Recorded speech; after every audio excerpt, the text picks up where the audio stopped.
Okay guys, so if you're unable to recognize the voice, I'm still that same teacher from the last class, but I have really bad cold, so the sound would be different and I'll be coughing a lot. Thank you very much.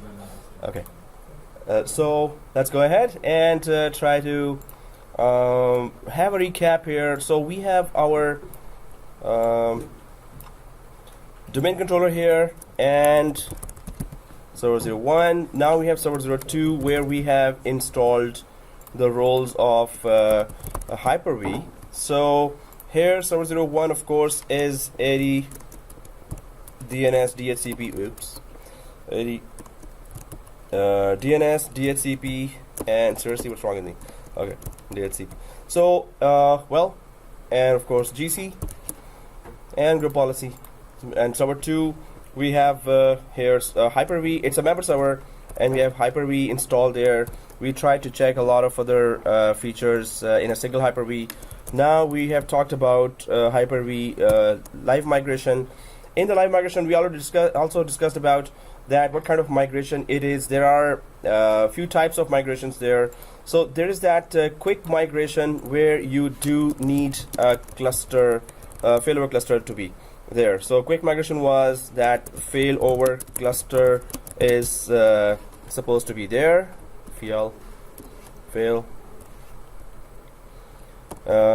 is supposed to be there.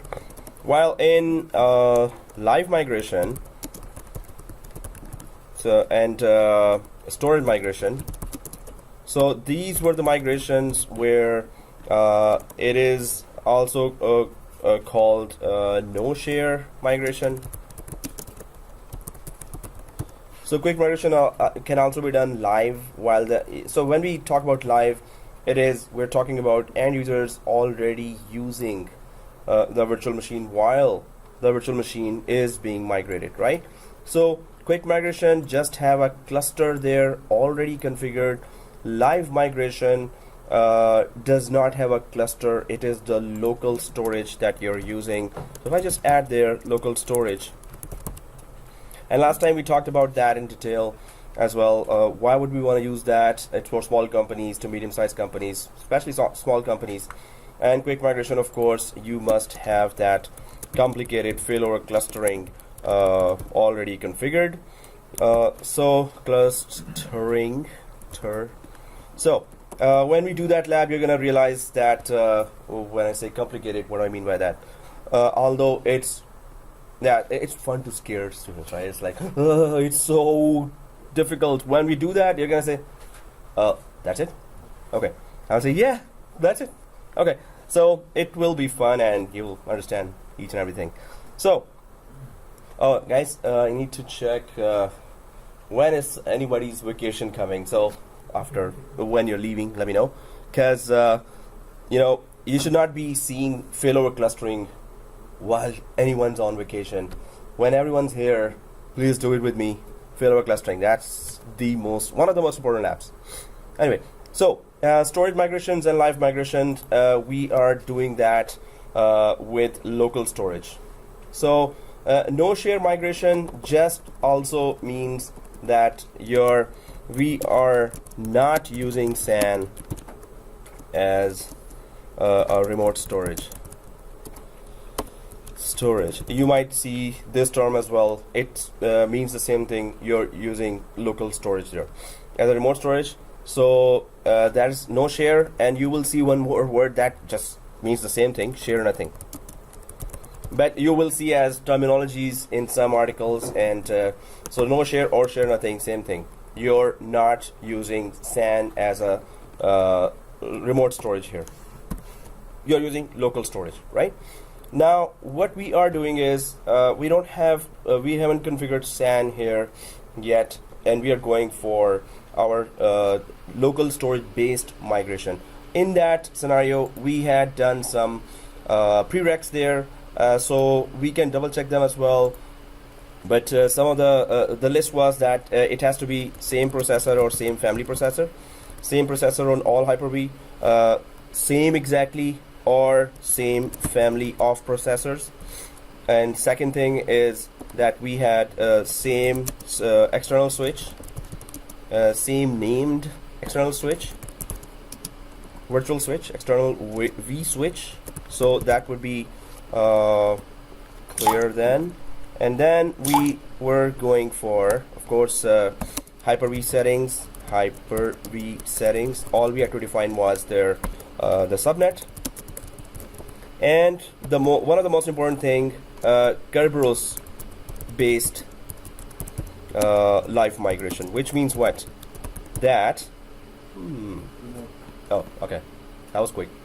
Okay, so Kerberos based live migration, and we configured something that is two-worded terminology.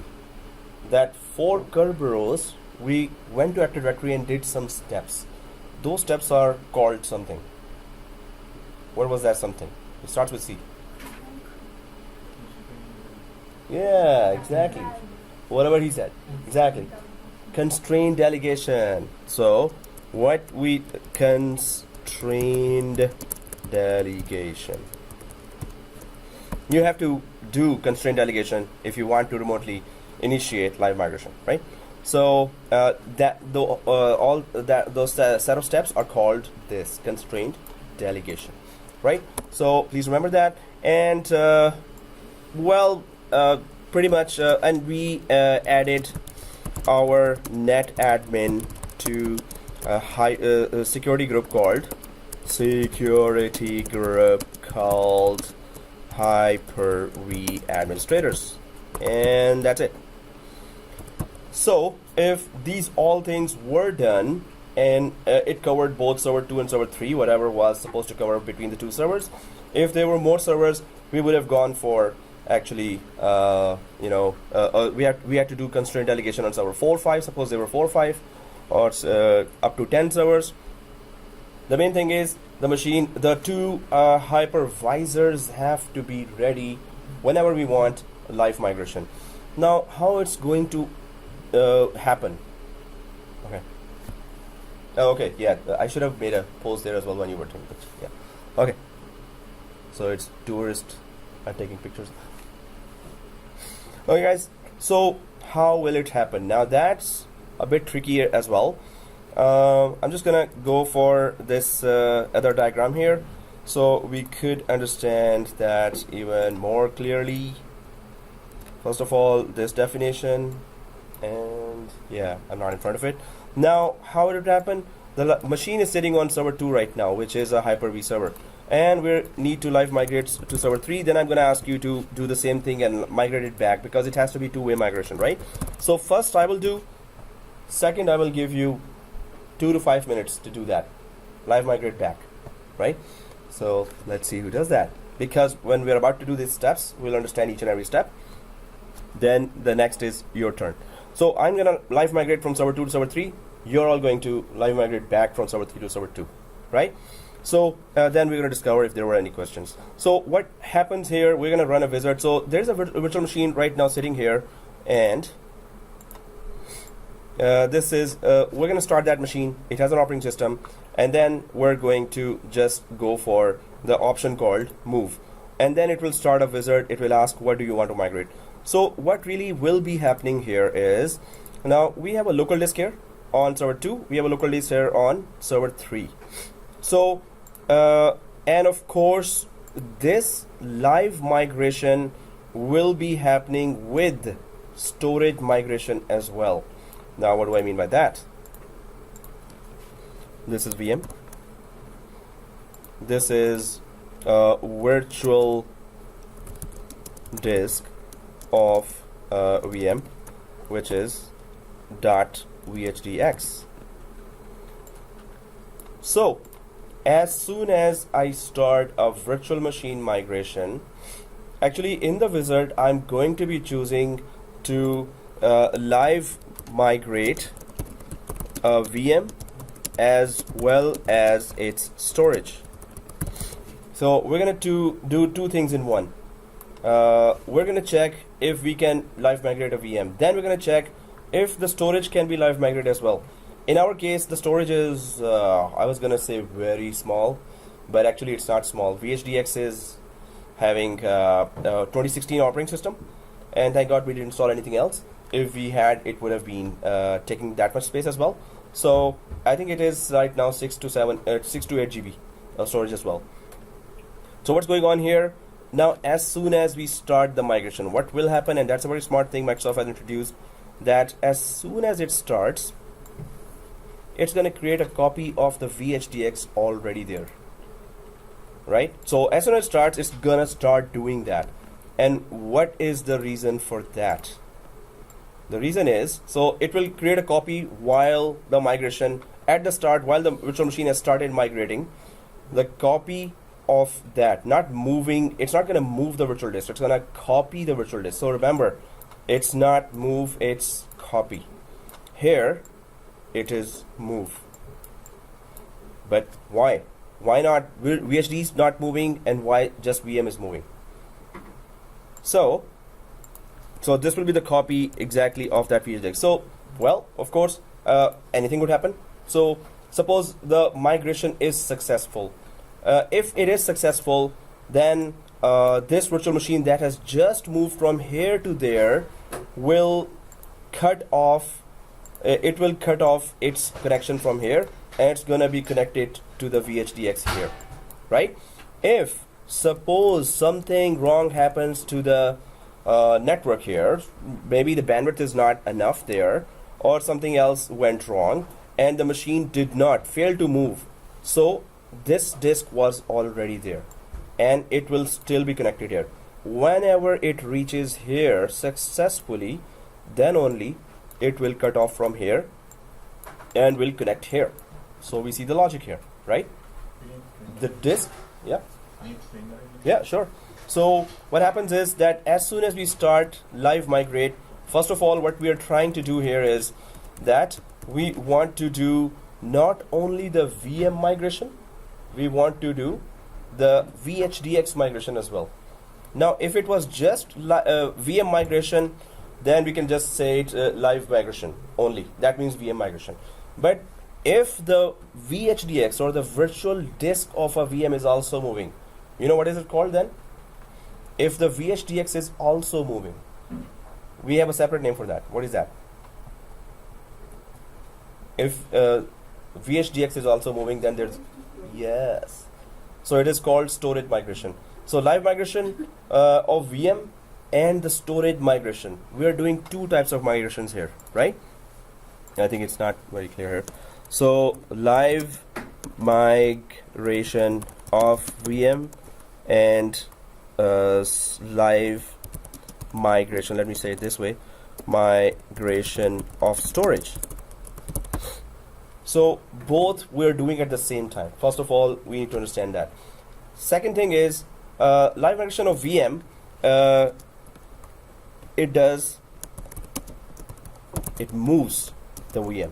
This means VM will only be on server 3 or server 2. And what happens to the live migration of storage? Oh, okay, it's there. So it copies the .vhdx and other storage files and other storage files. So when copy is done, so of course this, without this hard disk, there is no value of this virtual machine. If this VHDX is gone, there is no value of this virtual machine. So that's why VHDX has to stay here as well, and a copy of it has to be on the destination server as well, right? So as soon as we start migration of a VM, if a VM moves successfully to a server 3, so it is not here anymore. Suppose it successfully reaches server 03, so it will be only here, of course. And the hard disk, when we started the VM migration, there was a copy that was created in server 3 as well. And why copy is created? Because if virtual machine successfully lands here, so it will be connected to the destination VHDX, which is the same copy of the source VHDX. If it is not, if did not make for some reason in the network and the migration failed, this VHDX was always there, and it will stay connected to this. If it is successful, it will cut off that connection from here. If it is successful, so connection from here will cut off, and its copy will be connected to the VM that is migrated here. Anyone can explain in his or her own words now. We are starting live migration of VM and storage. Can you start from there? Yeah. The VM itself, MBVH, are they both going to copy at the same time? So VM will move. Its VHDX or storage will be copied At the same time? at the same time. Why? Because we are starting to do that. We want to do that. We have a choice. We can just live migrate VM, but do not migrate the storage. We can do that. But we are doing two things in one shot. So when the storage gets migrated, it actually gets copied. When a VM gets... Why not the VM get copied? Sorry? Why not the VM get copied? Because the VM is being connected or approached by end users. So if VM is here and as well as here, there will be same IP, same name in the network. Hard disk has no IP and it has nothing to do with names, right? Wouldn't it be like confusion for the VM machine to have two storage devices? No, this is how the live migration process has been worked out. That if this only happens in the migration process, Okay. that if you go, expect a copy of that. Exactly. So expect a copy of that same hard disk there. If you land there on Mars, then you have that local station connect to that and disconnect from our station, Sure. right? Clear. So do we understand that? Any questions? Yeah. So once the VM is moved and the VHDX is copied, does the old copy get deleted? We need to delete that. We need to delete it. Okay. And if the VM copy, VM move fails, but the VHDX already been copied over, again we need to delete it. Yeah. So the main thing is the data has to be, we have to really make sure that the VHDX is secure in this kind of movement, right?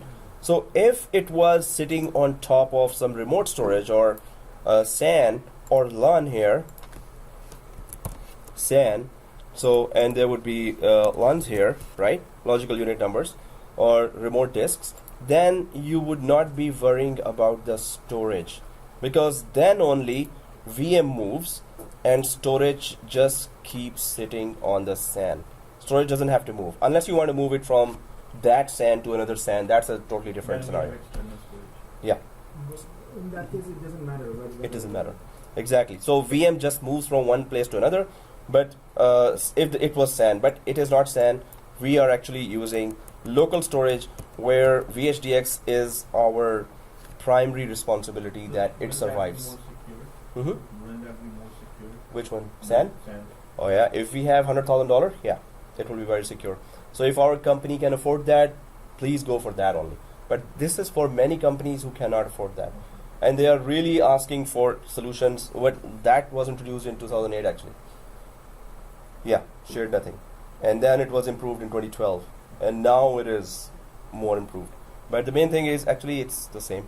The same just improved because of marketing. But Are you going to show us with the SAN? with our local SAN, yeah, our local SAN would be our third machine that will be converted into a SAN. Then we're going to convert a hard disk twice because that lab is coming. We will do it in failover clustering as well. So, okay guys, here local storage, but we need you to understand live migration, and we need to actually do it to understand it, right? It's not that easy. There could be any type of errors coming for anyone, right? So, but we have to of course do that. Were you able to do that till the last? Yeah. Okay. Good. Okay. So, guys, what we need to do is we went with all the prereqs there, and we need to just start migrating the VM. But what we are expecting here, the VM will land on a local folder that we create now, right? So let's go to server 3 first because it is our destination. So let's create a folder in server 3. Okay. So on server 3, it's migrated VMs folder we're going to create. So let's create a new folder called migrated VMs on server 3. So let's go to server 3 here, because that's where we need to see if our VM will land on server 3. It should save all its file in that new folder that we are about to create in server 3. So let's go to server 3 here, go to this PC and go to C drive and right click new folder, right? Right click new folder, and then type migrated VM. So why are we creating this folder? It already has a folder structure. It already has a dedicated virtual disk folder path there. We want to know what files will be created when it really migrates. We can go to that folder structure as well in program files. We're going to create our own folder so we could see inside, oh, that's where our virtual machine from server 2, after migration, it landed here on migrated VMs. So we're going to go inside because it's an empty folder right now, but once it is populated, we will be able to know that, oh, okay, these new folders have been created here, and the checkpoint file has been created there, and whatever else files are there, they're all created there. And this is the end of our live migration topic. Okay, yeah. Okay. Oh, so yeah, that's correct option. Yeah. Okay. She's confused. Did he copy the machine or did he cut the machine from the SSD? Okay, that's a good question. So the VM, when we will live migrate, it will be kind of cut and paste. When VM moves, move means cut and paste, and its hard disk will get copied here and there as well. The reason being that the hard disk has to be secure, right? And you know, there's the F-16 planes whoosh, that go flyby. That's the other question she had. Remember we moved our machine from Z drive to SSD, so I'll show them Oh, those. those ones. Oh, those. Oh, you're doing that? You're doing that? Okay, so yeah, that's very good. So you're moving your machines right now. See, I forgot actually. Yeah. You did that? No. You're doing that? I need to do it myself. Yeah. Okay, guys. So yeah, I will move all the machines of these two guys, and I forgot that. Anna, Yeah. my mail is still there. I just Oops. don't know if I'm doing it right, that's all. Uh-oh. In the break, yeah. I'll take a chance. So It's you're already completed 75%. So okay. she'll So take a chance. Copy you already and took the not chance. This cut and means paste. I don't wanna- no. That's very good that you're copying. Don't cut and paste. Yeah, I thought that cut and paste was about live migration. Okay, this is not live migration. Yeah. Okay, guys. So let's go ahead and try to check it out. It was just copy paste for you, right? So that's good. That's good. So let's do that, guys. Now, server 2, we need to go and open Hyper V Manager on server 2. So, on the server 3, we go to Server 3, we just created, so we go to the local file explorer or yellow folder and just create a new folder called migrated VMs, empty folder, create inside C drive. So go to this PC and then the guy would take the salary. Yeah, so yeah, go ahead. Yeah, Okay. Yeah, migrated VMs. Yeah, so just create a folder in C drive, go to C drive and create a folder called migrated VMs. Here, this one, right? So C drive and migrated VMs. Yeah, the spellings don't have to be correct.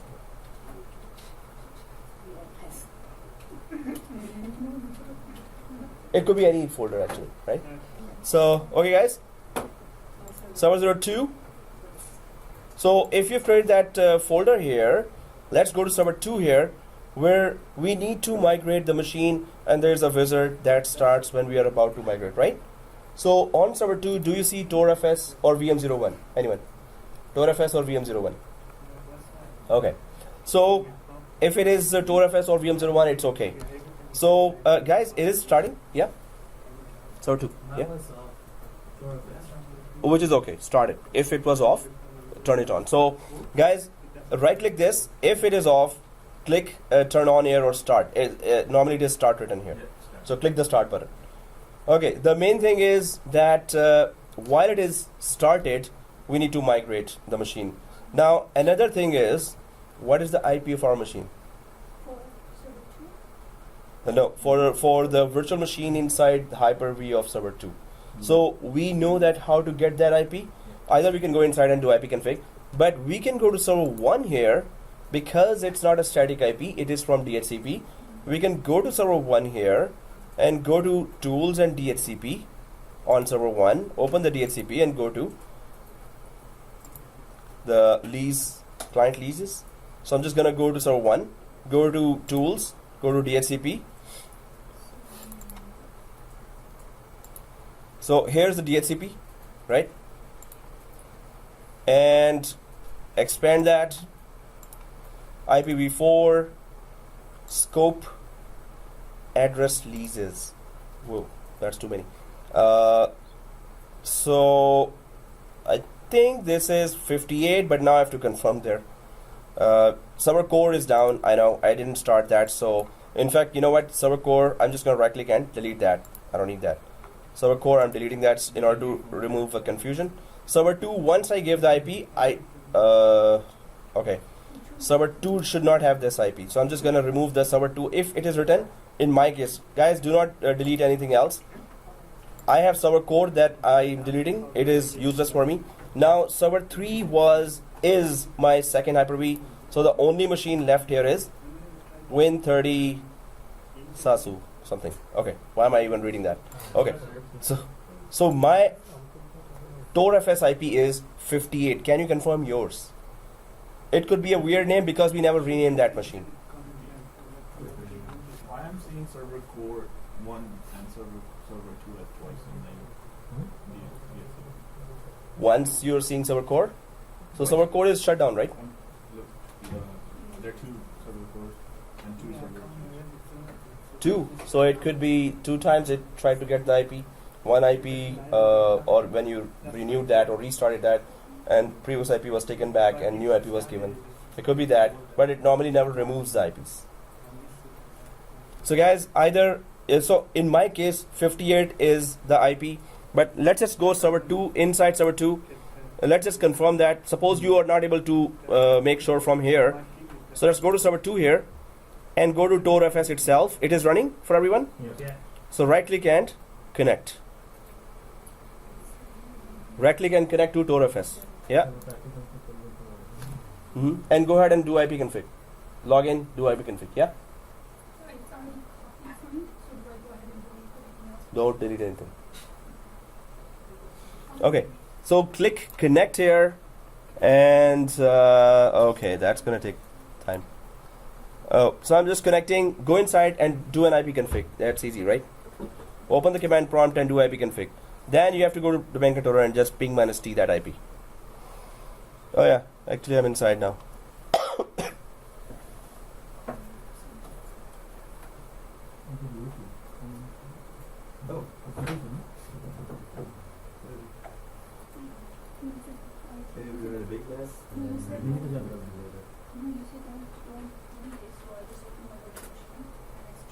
Where's the copy of it?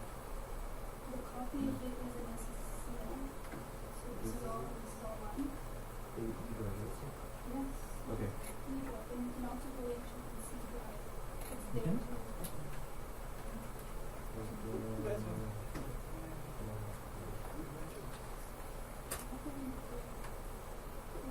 Okay. too.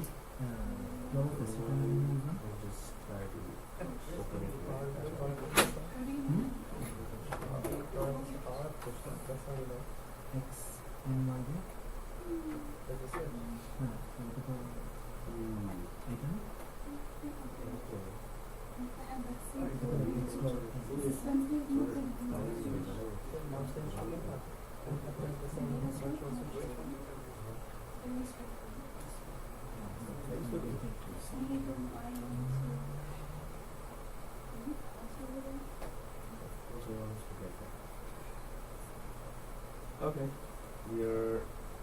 So now you can start the machine. Copy administration should be Start, right? Okay. administration. No, it's done. That's it. Oh, it is. Done. Start. Oh yeah. You want to be on the chat? No, it is done. Like you can use now. Actually.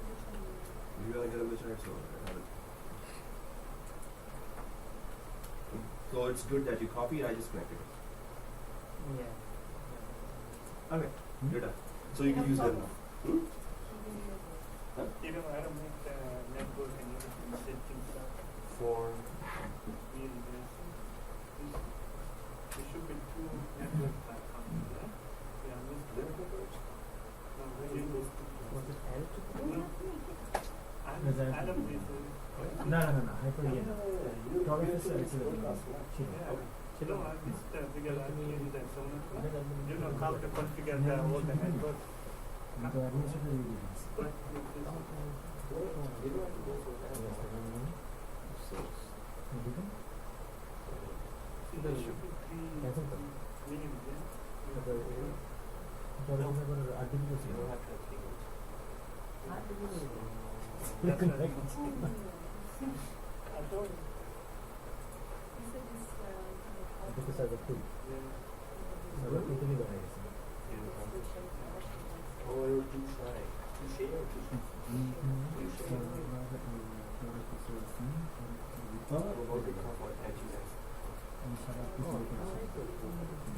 Yes. this is a new generation. No. On this video, right now? Yeah. Because I was checking it the last half an hour. 58. There's no email for me. Oh, you emailed me to college email? Not that cool. I need an Gmail. That's what I'm saying every 2 minutes. But he wants to build. Look, you can follow that, YouTube. No. Okay guys, so there are some problemos going on here. So action. Okay. So here I'm just inside TorFS. I hope everyone knows their IP addresses now. So I'm just gonna go to my machine here and try to just know the IP for my TorFS. So I'm just gonna go to command prompt here. I think it is it's 58, but IP config. And yeah, 200.58. So we're good. So we all know our IPs, TorFS, right? So in that case, go to server 1, and command prompt admin, open command prompt in server 1, and ping 192.168.200.58 minus T. So what does minus T do? Unlimited, continuous. Exactly. So minus T, and there you go. It doesn't ping. Huh? Tell me why it doesn't ping. There's a reason. It's on. Firewall. Yes, exactly. Firewall. So let's go to server 2. Just turn off the firewall so we could get ping instead of request timeout. So server 2. I'm gonna go back to server 2 here. Go inside the TorFS.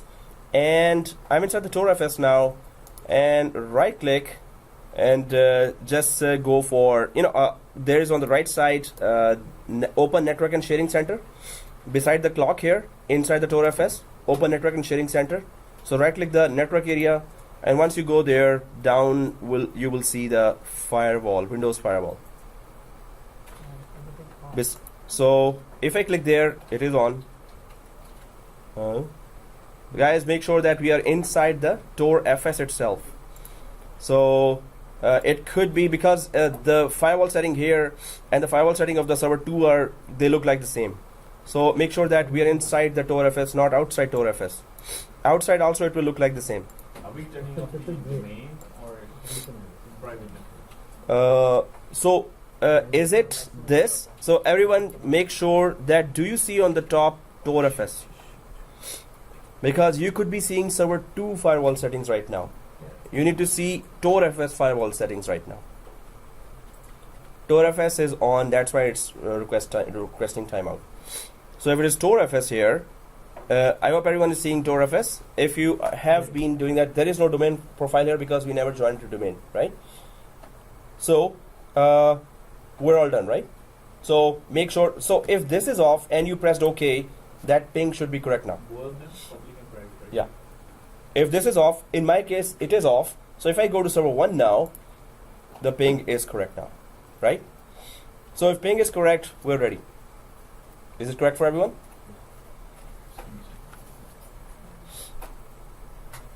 All right, guys.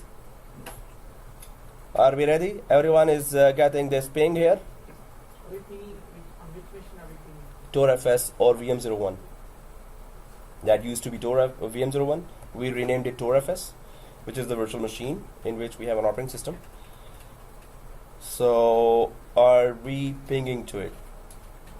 In the end also? Okay. Yes, no, maybe? At the end? You're done. Okay. Cannot? Did you turn off the firewall? Did you recognize the IP? What is the IP? 200.57, right? And is it request timeout or is it? It's a request timeout? Oh, then it's the firewall still. Whose firewall did you close? Okay. Alright, so we're pinging. Let's go ahead and do the migration. So server 2. Let's go to server 2. And TorFS, I'm just going to close this connection of TorFS. It is started in the background. So it is started in the background. We're good? Yeah. Okay. Good? Okay. Yeah. So, yeah, so many things. And you're not able to do the previous lab? Okay. Yikes. But, okay. So, here, I'm just going to close the TorFS now. You know, there are many prerequisites we had to do. So, if you didn't see the previous lab, it's not going to work. But try to understand, you have to watch the previous lab before coming, right? So you can understand the next topics as well. It is connected to the previous lab. Okay, guys, so TorFS, right-click, and we click the Move button here. So what we're trying to do here, again, is that we are trying to live migrate a virtual machine. And by live, we have made a connection to the virtual machine, and connection is just an ICMP protocol we're just pinging that machine right now. So I'm just going to click TorFS and click the Move button here. Everyone sees that Move button? So click that Move button. Next. And yes, it's asking, you just want to move virtual machine storage or you want to move the virtual machine and all its stuff. So yes, we first of all keep it selected on virtual machine. But if we had gone for just the storage, so it will just be interested in the .vhdx file, the checkpoint file of the virtual machine, but not the virtual machine itself, right? But we Why would we want to do that? suppose the storage is slower, suppose the storage is not redundant, it's not RAID 1, RAID 5 protected, and suppose you have EMC storage which is much old and now you have the latest one, you want to change that. Suppose you have the older storage, a smaller disk, 320 GB, now you have 2 terabyte disk. So there are many reasons you can do that. So move the virtual machine, we're going to stick to this one. We're going to stay on this one and click next. And here, what is it asking? Specify destination computer. Of course, we know our name of destination computer, but let's properly give it. So click browse button here. Destination computer is server 03. So server 03 and always check name. So it is server 03. If it is underscored, it's okay. Go ahead, press OK. And server 3 is detected there. Is it case sensitive? No. And click. So it was detected, right? And click next. Server 03.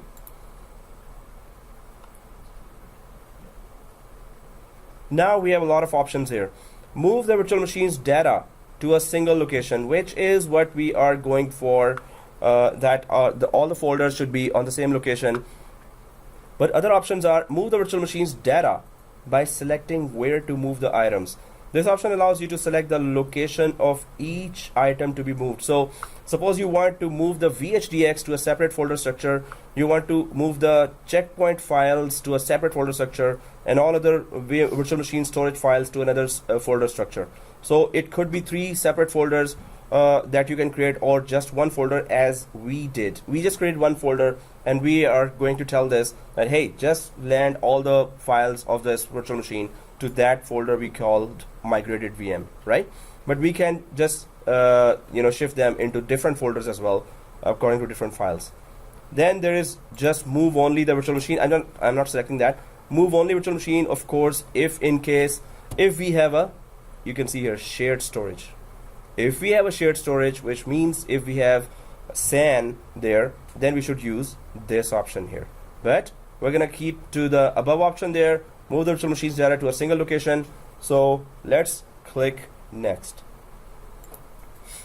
Now it is saying which exact folder in the destination computer you want this machine's storage files to be moved. So we're gonna click browse, but when we click browse, it is sitting inside server 2 now, right? But it's gonna show the folder structure of server 3 itself. 3. It is showing the folder structure over the network of the remote server 03. So we are inside server 03 remotely from server 2. We're gonna go inside C drive of server 3, and do we see our migrated VMs? We only created this folder in server 3. We never created it in server 2 while we're sitting in server 2 right now. So it is remotely watching this folder. So this is our destination where virtual machine storage files should be landing. Okay, so if it is selected, go for the button, select folder.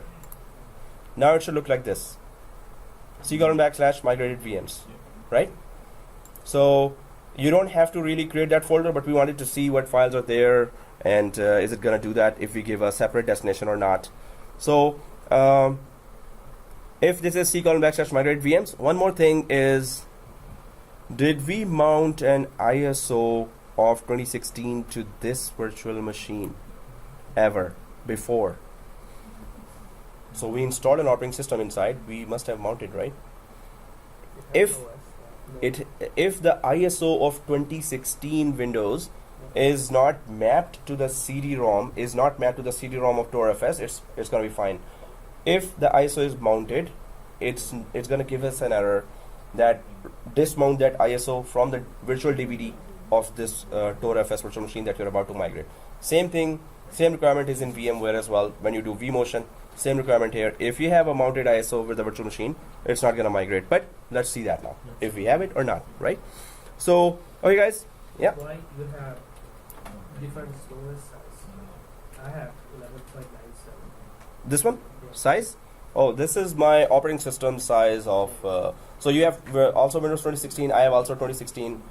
Maybe your 2016 worked more than mine, so it has 11 GB. I have 9 GB. 11.97 GB. Guys, everyone has 9 GB, 10 GB, or 11? Yeah, same thing. 9.8. 9, 11, 9. Wow, it's 9? 9.8. So it's 9 and 11, sir? Oh. I just answered it. I want to check that it is attached. Oh, okay. It is attached. No, actually, if it's better to see the error as well.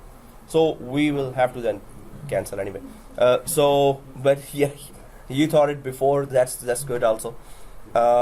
So migrate VMs and next. In fact, I'll just record it in the video as well. If you get that error, you know what to do, right? So if that error comes, and I think it will. So this is it. So everything should be landing there. Checkpoint. So see this, guys. Attach virtual disk SCSI controller. So virtual disk will be landing here. Current configuration will be landing here. Checkpoints will be landing here. Smart paging will be the file there for smart paging will be landing. And while move method is compression, so it's going to compress the virtual machine. It's going to then start migration. So click finito and let's go ahead. I'm expecting an error, and I hope it's that only, because when we remove ISO, it's not going to come again, right? Then we're going to have a smooth migration, hopefully. So click finish here, and there you go. Yay! And well, Switch. So it says, do you all see that? Yeah. Could not find Ethernet switch, private virtual switch. Seriously? Okay, we had some connected switches here as well. We connected this machine to a private switch in a previous lab, right? So it is expecting that switch in server 3 as well. Hey, you created in server 2, and so it should be in server 3 as well. So we should have disconnected the private switch from TorFS in server 2 earlier. So that's good to know. Okay, I should have disconnected that. But X, so right now I'm saying no, go ahead. Private switch I don't need. Go ahead with the external switch that you are connected to already. In the destination you will find the same thing there, right? So extra EX store switch is the external switch that is also connected there. So let's select that and click next. And the second thing is could not find. Are you kidding me? So server 03, hey, didn't we change that? Okay, so yeah, server 2 and server 3, if we go, both we have to give this switch, external switch. We should have removed all the switches then. Okay, we renamed that switch, remember? We renamed that switch. Instead, we could have deleted that switch and created a new switch called xstores SW instead. But anyway, so these are the things that we should have seen. If we go give this and click next, and you're about to perform the following operation. Seriously, didn't I do that? Okay, so completing move wizard, so click finish. This is completing move wizard, and when I click finish, now I'm expecting that error. Those errors were separate. That ISO.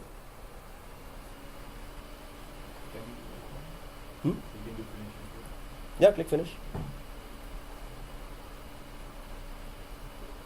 Oh man, should not tell me at the end of it, because that's gonna be like, it's copying now 9 GB of disk or 11 GB of disk from server 2 over the LAN to server 3. So Is it copy or move? copy.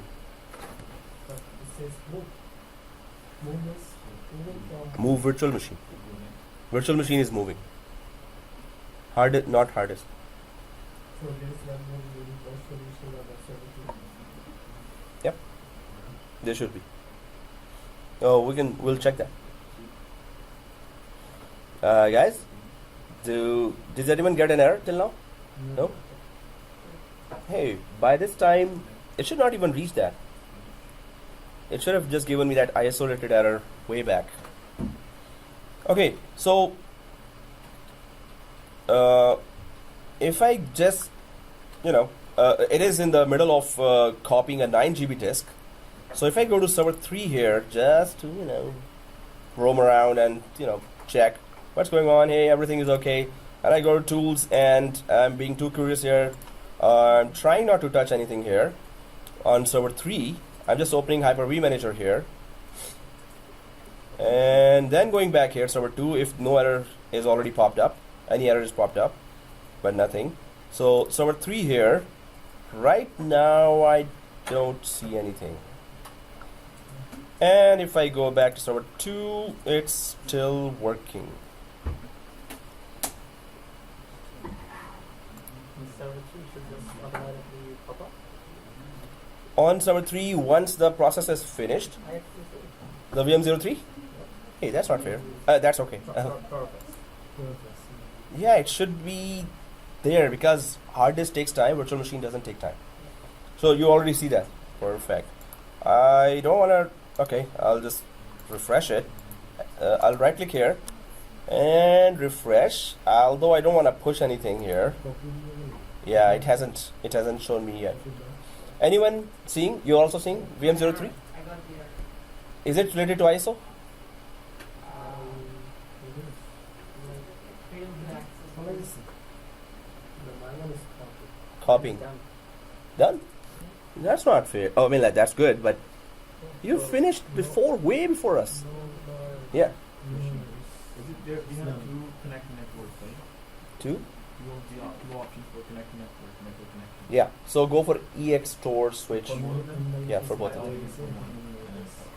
No, that's not good. Why didn't you change the second one? Should I cancel it? No, but It's done. is it giving you error? No, it's done. Then you're okay. I'm finished. Yeah, you just have to go to TorFS, right click, go to settings, and just change your network manually to EX store switch. So, Hey, how come? So, what's the error? It's failed to access this. Failed to access disk? That's it? Failed to access disk. Migration operation failed at migration destination. Oh, mine done as well. Okay. Oh yeah, server 2 it's gone. Okay, let's check it out. What, did you do all the prerequisites exactly the same way? So guys, server 2, it's not no longer there. Server 3, it's there now. And it is moving. Oh, guys, go back to this. I got only one request timeout. One. This is in end user's language, just a small, glitch, we can say, exact word. So like user is working and we just live migrate the machine and we're good. When does the time start for you to live migrate back to server 3? Yeah, you were saying? Any question? Okay, no question, right? It's just hands up, right? Okay. I was watching it. Okay, cool. So it's done, right? Yes, it is. Guys, how can you live migrate back? 5 minutes. So create a folder in server 2 C drive, expected VMs, but put your name there as well. Expected VMs and your name, and your time starts now. So live migrate back this machine to server 2. Yeah. I get different error. Server 2. Okay, we got 2 errors. So I'm just going to Expected VM? that's migrated VMs and your name. And so you've so you've migrated, guys. When you were migrating back, did you check your ping at that time as well? So if there were no request timeout or few request timeout, this is the time of freezing for that for the end users, whoever were connected there, right? So I'm just gonna go to server 3 here.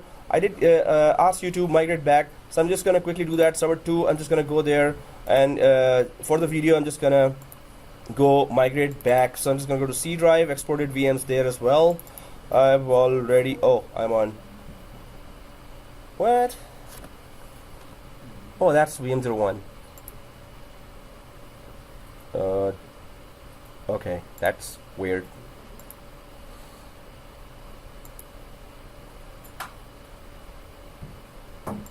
Hey guys, did I already do that? Oh, export it. Okay, so yeah, I just need coffee. Okay, so I'm just gonna create that. I was looking at exported VM as migrated VMs. Migrated VMs here, and while I'm just gonna do that, dash my first name here. What I asked you to do was just migrate it back. So I'm just gonna quickly try that wizard just for the video as well. And while it is going on, we're gonna go for the next task, which is replica. So I'm just gonna click move on server 3 here, and it is running already, and server 1 is, yeah, it's doing the ping -T. So I'm just expecting this wizard to start now, and I'm just gonna go very fast now. Move the virtual machine. Destination is server 03. I just wanted to recognize that server 03. Check name. Press OK. Next. Move the virtual machine's data to a single location. Next. And folder, which is migrated VMs there as well. So just quickly going there, C drive, migrated VMs, select folder. Are you kidding me? Didn't I just? You already migrated Oh, you know what? from 3 to 2. Yeah, why did I put here Maybe you 3? Okay, seriously? Yeah, it's 2, not. Okay, yeah. Again, I need coffee. So next, and yes, there also is a folder called my name, and next, finish, or finish. Guys, did it give you an error when you were migrated back? Did it give you the switch error at that time? External switch? No, migrating back. So it, once it needed that information, then it didn't do that. So if this Hyper-V is, configured in your environments, you will be able to live migrate when it really is required in your environment, right? So this was that we were doing 2 things in one, where you are going for VM as well as storage migration there. Now I've left the SAN based migration to failover cluster lab as well, which itself has its challenges. But when we introduce SAN to that, and SAN would be our 1/3 machine, an extra machine that will be converted, its local disks will be converted into iSCSI disks, so it will start working as a SAN itself. So when we introduce that, then we're going to talk about again those one last migration, which is quick migration, right? So right now we have done this live migration, but there is another thing that goes with it. Well, if you want to go for your replica, so what is that replica that you need for? So right now, LiveMigration actually moves the virtual machine from one hypervisor to another, right? So we are moving the virtual machine. Yes, it is done, but suppose, disaster never asks us, hey, can I come, system administrator? And you say, no, I'm not in the mood, Mr. Disaster. So that doesn't happen. It just comes, right? So you won't have time to live migrate when the whole physical server is down. So live migration is when you are planning to live migrate. It doesn't work when you have an unplanned, or disaster is always, of course, unplanned. If it's a planned disaster, whoa, you're up to something, man. So, okay, so if disaster happens, live migration cannot help you now. So there is that Hyper V Replica that can help you out with that. If your environment is ready for that. So what is Hyper V Replica? Now this is the feature that introduces an active machine and a passive machine. Active machine and a passive. So we're talking about Hyper V Replica. Before we were talking about live migration and quick migration. Again, I'm just saying that when we go for failover clustering, we're going to do that. But then Hyper V Replica is another feature that makes your virtual machine, well, live migration does not make it highly available. I was going to say it also makes it highly available. No, that's the one that makes it highly available. The previous feature has nothing to do with high availability. It is just moving from one server to another in case you have bad performance hardware-wise. So Hyper V Replica is active passive machine. When you talk about active machine and passive machine, what is active doing but that passive is not doing? Users are connected to active machine here. Then what is passive doing? Just copying. Passive is just standby to backup. When you say whatever the information goes to active, synchronize the information to exactly, so all the information is going to passive till the last second. Actually, it's not till the last second. Replication goes down to 5 minutes, 15 minutes, 30 minutes. So if the active machine or the server goes down, the passive is supposed to become active automatically. Well, yeah, but we're gonna test the whole thing now. It's not a very reliable, we can say automatic, you can say automatic failover occurs here, but that I don't want to use the failover term here because you're going to be confused when we actually go for failover clustering. So but active machine is there, so passive machine should be up as active, right? So I'm not going to even use automatic here. So passive becomes active. Now in what scenario you would want to use that? Suppose you have 20 machines here. So I need to actually get rid of this. So will you be enabling this Hyper V Replica option on all 20 machines on your server? There are majority of them are critical, but not all are critical among the 20 machines. So understanding that what Hyper V Replica does, will you be enabling Hyper V Replica feature on all 20 virtual machines? Yes, no? No. Why not? 20 VMs. Windows, just the main thing. I have to have the hardware, and I have to have the constant replication running. If it is not a very high demanding server, there is absolutely no reason. Exactly. So the main thing is, it is every virtual machine for its running and for the replication. So RAM is being used, processor is being used, and especially your network cards are being used right now, because the replica machine is being updated minimum every 5 minutes. So if you go for 5 minutes, I would want to ask you, why would you want to go for 5 minutes? If 15 minutes is there or 30 minutes is there, in what scenario you would do that? But during the visit, we're going to configure that. But you can see you're enabling a lot of bandwidth here. You're creating a lot of bandwidth here. And also the hardware resources of each hypervisor here. So definitely, if there are 20 VMs, you will only enable this feature in the most critical VMs, right? So guys, it's not a true high availability. It's supposed to be, this Hyper V Replica in Microsoft is called fault tolerance FT in VMware. Same feature is called FT in VMware. So that is truly high availability. It offers true high availability. You crash the server, the passive machine becomes active right away, automatically. And Hyper V Replica is kind of a disappointment. So it is supposed to be passive should become active, right? We're gonna crash now server 2, and we're gonna test the whole thing, and you're gonna see some of the results are, if you have gone through FT of VMware, then you would see that as a disappointment. If you haven't seen that FT, so that's why I'm saying that if you guys have gone through VMware course, you will really truly understand in depth what is virtualization, right? And that will strengthen your concepts for cloud courses as well. So you should go for VMware labs as well, just to really understand what is virtualization. So FT actually shows that, which is exactly the same thing in Microsoft Hyper V Replica. But if you've seen FT, then you would say, hey, is that a joke or something? But hey, this is a Microsoft course and I'm a Microsoft instructor, so this is very good feature, excellent feature. And I really support that. Okay, I'll really have to edit this. Okay, what point was that? 1 hour, 1 minute.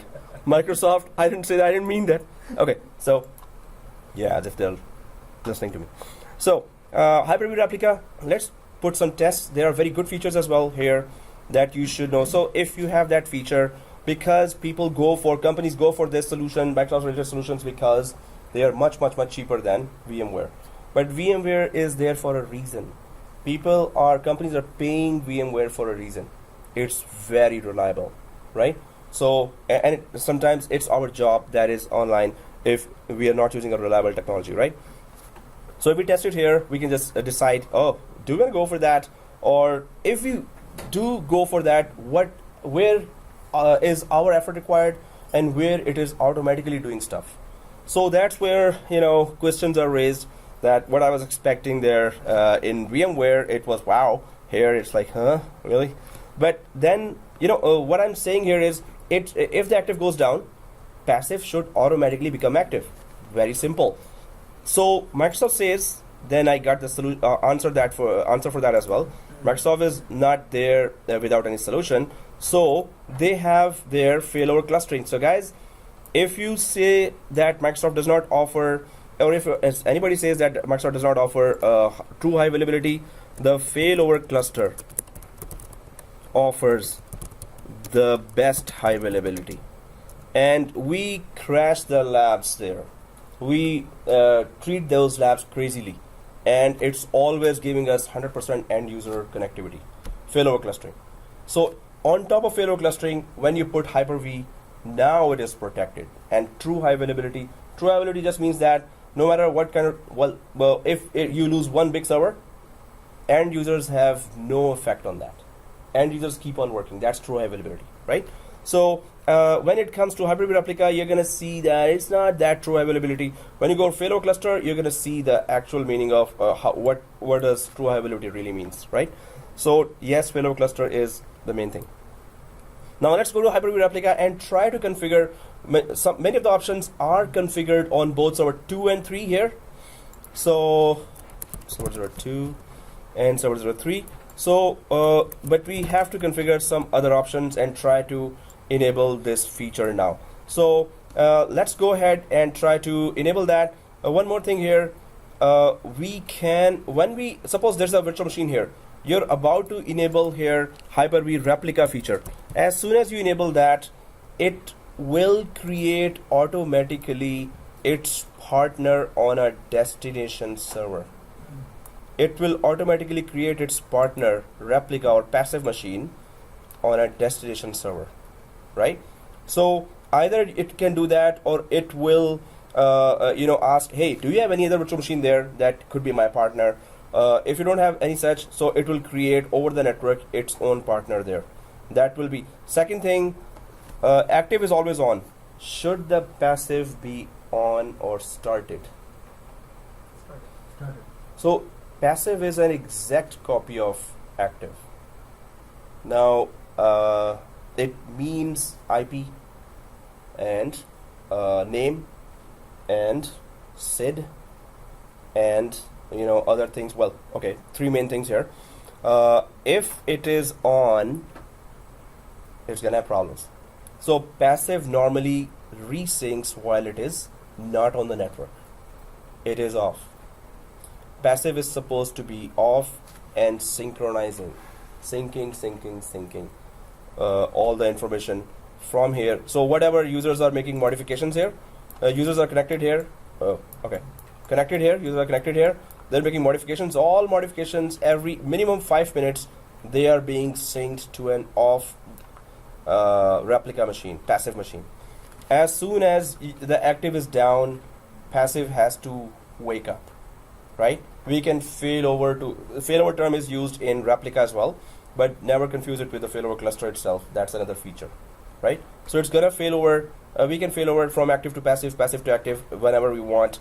But the main thing is that passive you will find it off, but it is always saving data. And there are some very cool features when you do go for Hyper V Replica. We're gonna try to explore all those features. But now, first thing, if there are many VMs on a server, you can go for most critical ones and enable Hyper V Replica. Second thing, it's gonna create a partner on the second hardware here. Third thing, that partner will be off and it will show as that passive or replica VM, right?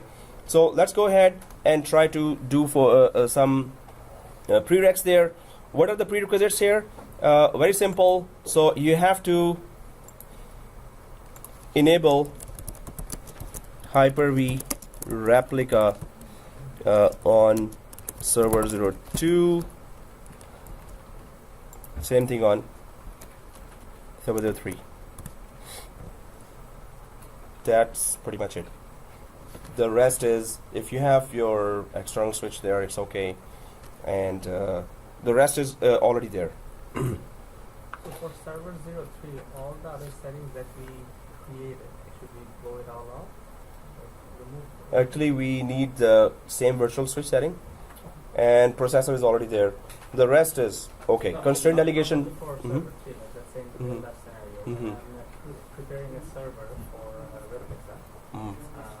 Should I just keep the same external switch name and that's about Yeah, it's okay. Okay, guys. So, and also, yeah, the prerequisites of LiveMigration does not conflict with what we want enabled for Hyper V Replica. So, okay, guys, here enable Hyper V Replica on server 2 and server 3. That's all we need. So, yes, the processors have to be the same. Virtual switch has to be the same. And it's nearly all the requirements other than constraint delegation that is not required for this one. So, but we have it already configured. Normally, whenever I did that lab, it was already configured. I always did this lab after the lab migration. But I need to check if we don't do constraint delegation. Otherwise, its prerequisites in replica doesn't mention anywhere that constraint delegation is required for this one as well. So what we're doing here is we're gonna our test machine is TorFS. So we're gonna go for TorFS. We're just going to go for enabling replica there. I think everyone's TorFS is back to server 2, right? Yeah. Okay. So let's go ahead and configure Hyper V Replica here. So first I'm going to server 2. Everyone on server 2? Yeah. Okay, and yes, mine is also back. Actually, I forgot that I had migrated it back. And okay, guys. So let's keep it off. TorFS. Right click and just make sure it is off. TorFS on server 2. I hope everyone is on server 2. Turning off. So yeah, please turn off TorFS.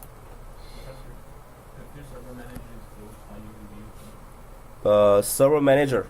So go to this Windows, and then you see here the first square on the top. Yeah, no problem. It's okay. So okay, guys, here let's just go for our server 2 and Hyper V manager. Okay.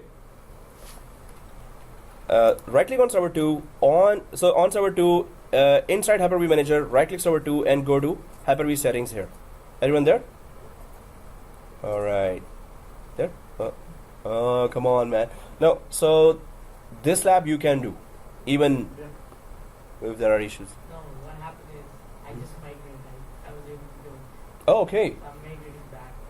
Oh, perfect. So which folder are you selecting when you're migrating back from this? So create a new folder called migrated VMs and your name. Perfect. Okay, guys. So Hyper V Settings. Here we're gonna go on server 2 and Hyper V Settings. And then do we see here replication configuration? Replication configuration. And on the right side, do you see enable this computer as a replica server? Obviously, we need to select that. Now, guys, there are two ways we can select and use Kerberos. We're gonna select that, or you can go for use certificate-based authentication, HTTPS, which means if you bought a certificate from DigiCert, VeriSign, or GoDaddy, you can put that certificate here. And then if that certificate is on the other Hyper V server as well, third-party certificate, then only it will allow you to make a replica on the other server. If you go for simple Kerberos, it is if you're joined to the domain as an Active Directory user and your Hyper V is joined to the domain as well, you're okay with the Kerberos as well. So what's the best practice? Different administrators go different way. External certificate is also okay, and So it costs money. yes, it would be $500 to $1,000 for 1 year for one. It could be less as well. Yes, it is expensive. So this is okay. Some companies require more security as auditing. When auditing happens, they go for standards, and if you haven't gone through those standards, you're in big trouble. So definitely Kerberos based is just Active Directory security itself, right? So okay, guys, we've selected that. So, but it is HTTP, right? Data sent over the network will not be encrypted. If you're a bank, if you're a government, they would really like you to encrypt the data. You will only make replica of critical machines already. It's critical machines, so better go for HTTPS. Okay, guys. First thing above is enable this and go for use Kerberos. Second thing, if we go way down here, we have authorization and storage. Now, here again, they've given a path here. They're saying that this option that is already selected is allow replication from the specified servers, like any specified. You can just add server 03 here, and it's going to allow replication from there. Or you can select this folder, allow replication from any authenticated server. If we click that, so now here also we can give our own folder in order to just see some proof here that replication or Hyper V Replica is actually configured or not. So there is a path for virtual disks already configured there, but how about if we change that path and create our own? Like right now, if I click browse here, so let's click browse here, so let's select that, let's create our own folder just to have a proof that, oh, it made some changes there. So let's click the browse button here, browse button, right, this one, and then we go, so we are sitting inside the same server 2 here, so we can go to this PC and go to C drive, this PC and C drive. Now we see new folder here in the C drive, this PC, C drive, and new folder. Go ahead and create a new folder here. So it's just replica VMs,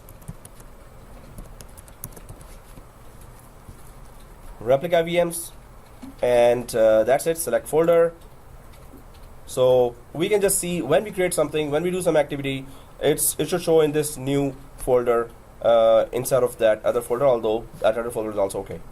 So replica, just click select folder. Now you should see this path here. So either we can just add the server name, or actually we can add the folder on the server specifically. So both will just give us the same results. Okay, so once it is done, let's click apply. Not much here. When we click apply, it's saying that configure the firewall to allow inbound traffic.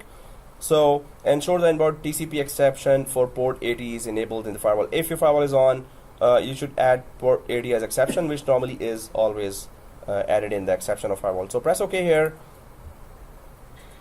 and press OK again. That's the only thing we did here on server 2. That's exactly what we need to do on server 3 as well.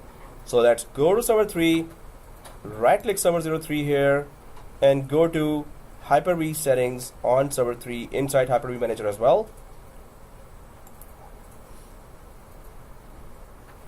And then way down here, do we see replication configuration?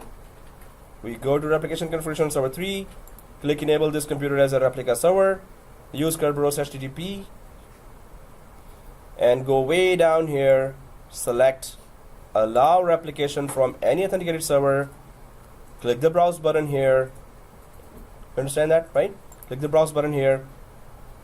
So, and then I'm just going to this PC. The only thing we did on server 2, which we are exactly doing in server 3 as well, go to C drive, create a new folder called replica VMs. That's the exact thing we did there as well. But the name needs to be the same. Nope, it could be anything else. So once we click that replica VM select folder here, so we just went to replication configuration, enable this option on the top, and then we click the use Kerberos, right? And then we just went down here, selected allow replication from an authenticated server, and click browse, created a new folder, and gave the path of that new folder here. I hope everyone is able to do that. Did that on both?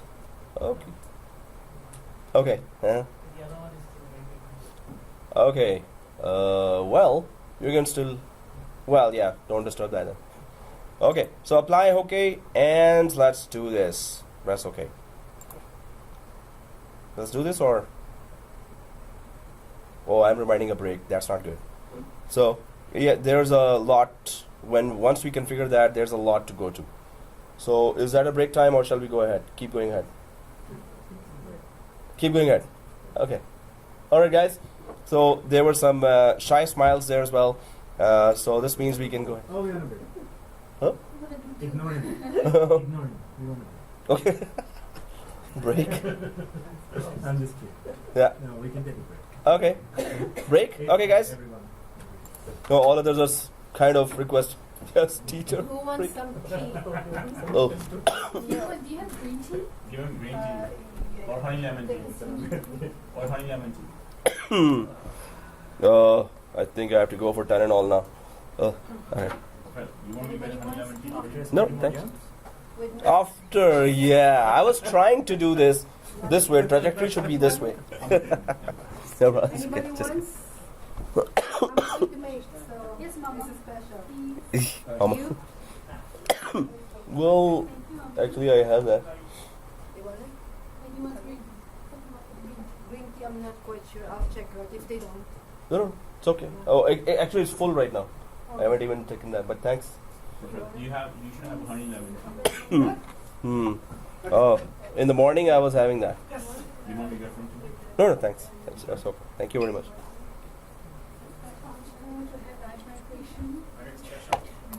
I did not pause that. Now, okay, guys. So we were talking about replica here, and let's carry on with our settings. Not much there right now in terms of setting up the replica machines, but we do understand the purpose of this. But when we start configuring the replica, we will understand that. So first thing is it's for critical machines, right? So definitely when you see the security standards there during the wizard, you will be kind of impressed that okay, they really are taking care of those virtual machines that are being configured for Hyper V Replica. So that's pretty much it. We can now actually go for configuration of Hyper V Replica. So but I'm saying again that what I want to see here are true example of high availability that's not there. So then I will show you that what do I mean by that. We're gonna actually take down the whole, we're gonna create an incident here, we're gonna crash the whole server 2 here, and then we're gonna go to passive and just stare at it. So it should just start, right? So the same thing, FT fault tolerance in VMware, whoa, it works seamlessly. You will see it once it starts. Amazing. So minimize, but the thing, failover cluster will also be a very good example from Microsoft. Microsoft really has this very good feature, failover cluster. Anyway, so minimize that.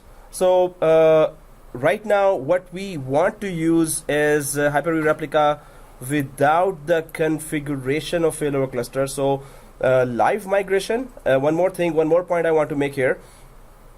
LiveMigration and Replica both use failover cluster as well if you have configured failover cluster. So I'm just adding here LiveMigration and Hyper V Replica. They both use failover cluster feature as well, and that's where it becomes very powerful. So when we understand failover cluster really in detail, then we're going to go for this and test these two guys there as well, these two features. So I'm just minimizing that now, and let's configure our TorFS as a replica. So we are expecting that there will be a replica partner created on server 3 there. So I'm just going to go back here to server 2, and hopefully everyone's TorFS is sitting there. So let's just go ahead and try to configure that TorFS to have its partner, replica partner in server 3. If I'm seeing on server 2, this is the condition. If I go to server 3 here, there are no virtual machines there right now. In my case, it is empty, and I think it's empty for everyone. So right click on TorFS here. No. It's not empty? No, TorFS is not on. Oh, yeah, yeah, so server 3, it's not there, right? Yeah, that's what I was asking. Server 2, guys, on server 2, TorFS is there first of all, right? Second thing, turn it off. We do not want it on right now. We do not want it started right now. So if it is off, right click, and do you see enable replication at the end of it? Let's click the enable replication here for TorFS, which is off right now. So once we click enable replication, now you can see this is a long wizard here that will ensure that some of the protections, extra protections it is giving this very critical machine that you decide to have a passive partner off on a server 3 or another physical server. So let's go ahead and click next.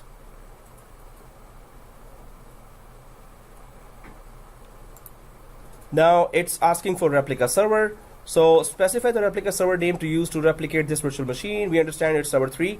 So if the replica server is on a failover cluster, as you know, we know now that failover cluster, it will also be used there. When we configure failover cluster, we're going to try that as well. Specify the name of the Hyper V Replica broker. Then we're going to talk about replica broker at that time. Right now, we're just going to go for server 3. So I'm just going to click browse here. And because we know that the passive partner of this server, passive partner of this server is server 3. So server 03, if it is there, click next.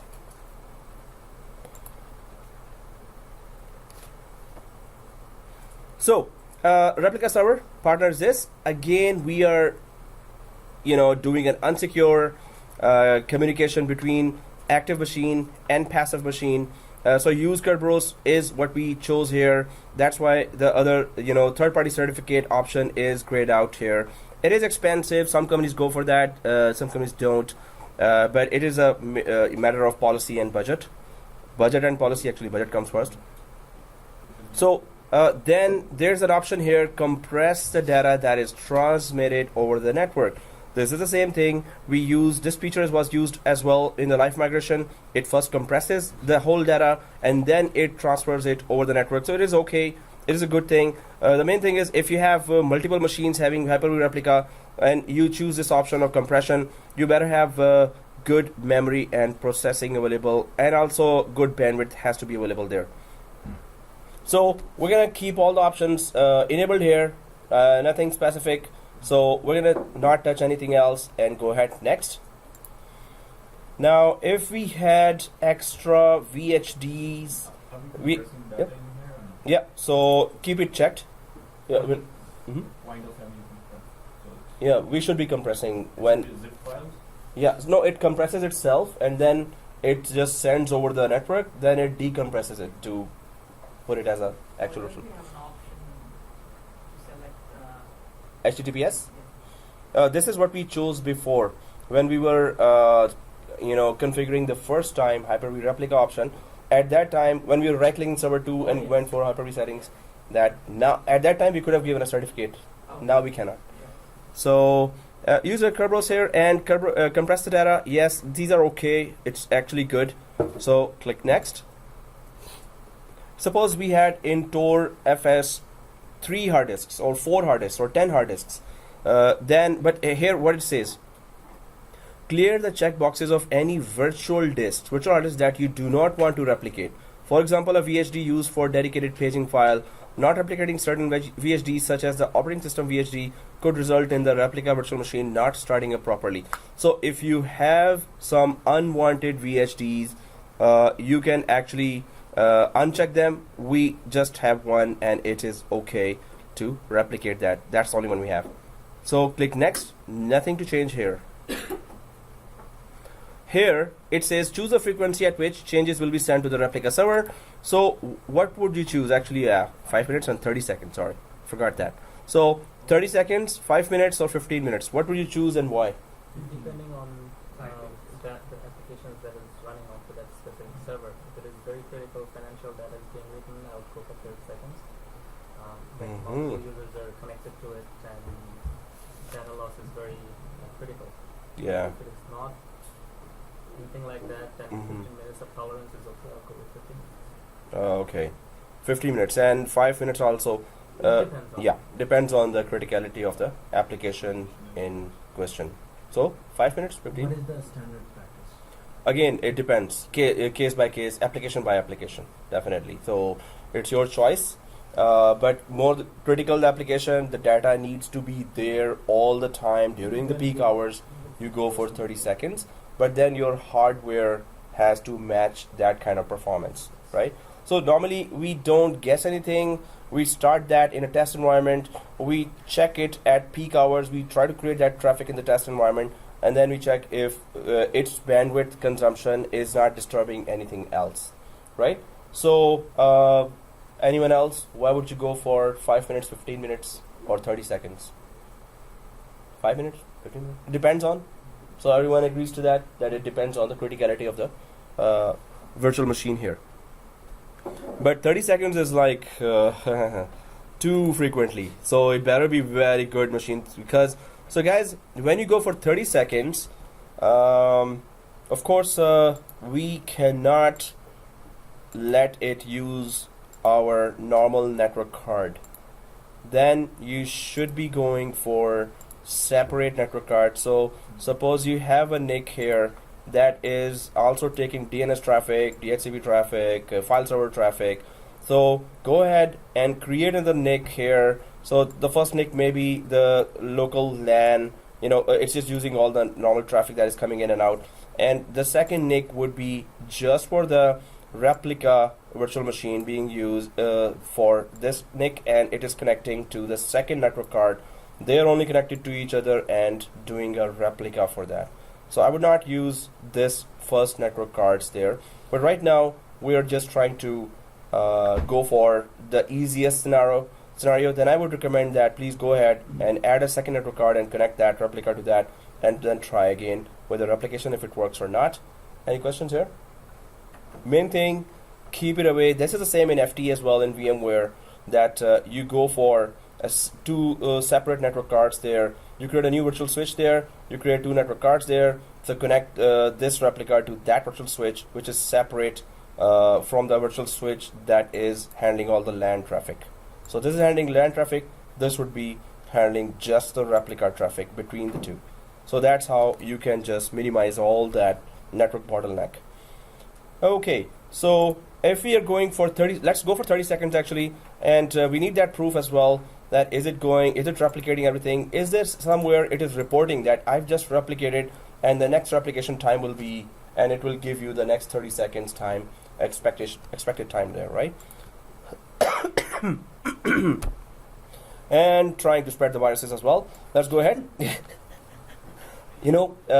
While that was a joke, I understand. The morning class, one student was sitting there in the previous class. Today he failed to show up, and last night he said, "I'm not feeling well, teacher." So I said, "Oh, I am so sorry. I thought I'm just restraining myself. And one student was sitting with nose covered all the time. Sarfraz is another student. He sits on this part, and he's an intern student, so he always covers like this throughout as long as I'm coughing for last 2 classes. So yes, let's go ahead, guys. And after mentioning this, let's go for 30 seconds and click next. And I'm recording that too. Yeah, the whole, all the jokes are also recorded. There's nothing editing here. Okay, guys. Maintain only the latest recovery point. Now, anyone knows what's a recovery point? Wherever you can fill. For example, what's the scenario? Anyone ever used a recovery point before in a Windows environment? Recovery point would be where, once you click that, it just takes a point-in-time backup of that configuration state of the Windows. So if there's a recovery point there, it's going to save that. Suppose you go for, and when you want to go back, it saves that configuration state. So when you want to go back to that configuration, you can just go for older recovery point and click that. It will go to where, suppose it was connected to 1 network card and later you had 2 and it messed up. So you went back to a recovery point where it had 1 network card. So it's going to just bring you back to that configuration state. It's just saying that how many recovery points you want to create because it's a critical machine. So suppose you go for create additional hourly recovery points, hourly. So every hour, is that machine that critical that you want to create hourly recovery points for 24 hours? Coverage provided by additional recovery points in hours. Every 24 hours, it is going to start creating the recovery points. Within 24 hours, actually, sorry, it's going to be going hourly there. So if you click this volume shadow copy service snapshot frequency in hours as well, every 4 hours, it's going to take a snapshot that is separate from creating recovery point. Snapshot also takes the point-in-time backup of the whole virtual machine set with all the data inside. Recovery point is it is also within the operating system creating that configuration state point-in-time backup. So there are 2 types of backups. One is hourly, second is 4 hour. That's too aggressive actually. But if you want to go for that, please do test it for 1 or 2 weeks in a test environment, and then check the disaster. Do the disaster yourself, and then check how can you recover from that, right? So I'm just going to go for maintain only the latest recovery point here. But if you want to go really aggressive, you can go for hourly recovery points, and you can also go for VSS snapshots there that it will create every 4 hours. And you can go back to any snapshot where the virtual machine at that time was configured and end users were using that. So these are both very cool features. I would really recommend that go use that in your home environment. Have a Hyper V started there and keep it on these configurations and keep them started there. Suppose you have a server at home or in a test environment, and then after 2 or 3 days try to do a disaster, but before that do a check here that where are the recovery points, where do they save that, how can I recover that. So all these things are supposed to be tested. So maintain only the latest recovery point and click next. Now it's saying that, okay, we know the size here, 9.73 GB. So initial replication method, send initial copy over the network. If your network is very busy, you can send initial copy using external media, which is you can just put it on USB, whatever the machine is, and then go to the other Hyper V server and import it from there, or use an existing virtual machine on the replica server as the initial copy. If there is already a virtual machine that you want to make a partner of this virtual machine, suppose there's a virtual machine in server 3 and you don't want, it's not that critical, you can create that virtual machine as a partner of this virtual machine. I never used this kind of scenario before, but you could just you're welcome to play around with that. So I want this virtual machine to create a copy of itself over the other physical server itself, right? So this is the only option that happens in FT in VMware. I'm again comparing with VMware here again and again. We tested that environment aggressively as well, and we tested this one as well. So FT is good for a comparison with a failover cluster. Anyway, send initial copy of the network we're going to create. So this virtual machine will create its partner from server 2 to server 3. There will be a copy there, right? So we say yes, go ahead and create that over the network.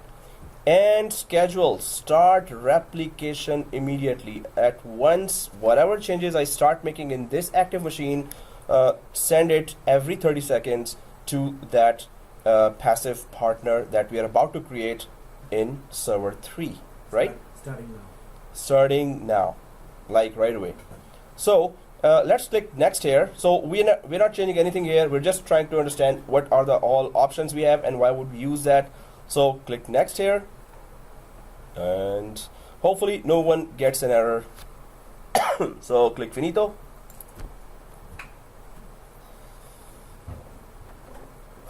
It's a live demo, you know, so it's like heart beating always. Please, no error.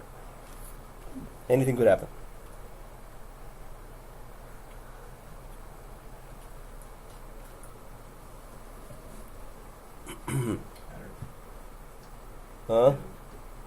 All right. Hyper V failed to enable replication. What is the reason? Hyper V cannot connect to the replica server. See details. However, we cannot connect to the failed to enable replication for virtual machine, TORFS, the replication operation timeout.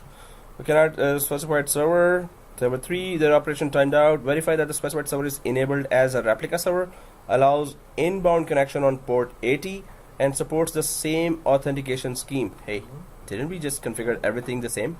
Yeah, we did. So we have to double check that. Double in French means double, I think. Okay, so yeah, I use that wrong French everywhere. Hey, some French guy told me that. I'm just gonna create a huh? Oh. Oh. What? Yours is working? You must have not followed me, right? With all the configurations. Hey, everyone got this error? Yeah. Everyone? Yes. Okay. Only you didn't get an error. How come? What you did not do. Okay. Really? So guys, I've just taken a screenshot of that, but it just simply says that let's just try to read the error here and try to check it out, or what we can fix there.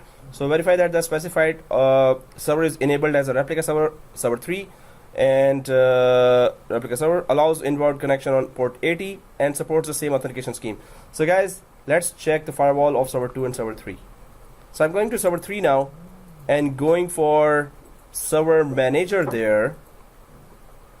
Going to local server. Oh, it is on. Really? Okay, turn it off. Oh, why didn't we check that? That's okay. Well, on server 3, I've turned it off. I'm going to server 2, not taking any chances. Going to the local server here as well, on server 2, and server manager here as well. And yes, it is on here as well. So I'll click here. The domain profile is on here. So that's why the communication of port 80 could not happen. We could have added it as an exception, then it would have happened, or we could turn off the firewall. So it was screaming at us during the configuration, make sure it is an exception if you turn on the firewall. It is on, and we did not do that. So we're turning it off. It better work now. So if you've turned off the firewall on server 2 and 3, does it let us retry? Yes. Oh, close. Yep. Oh, done? That was... So I'm just going to click previous, and then again previous. You know, it's like the guy who just wants to jump off the cliff.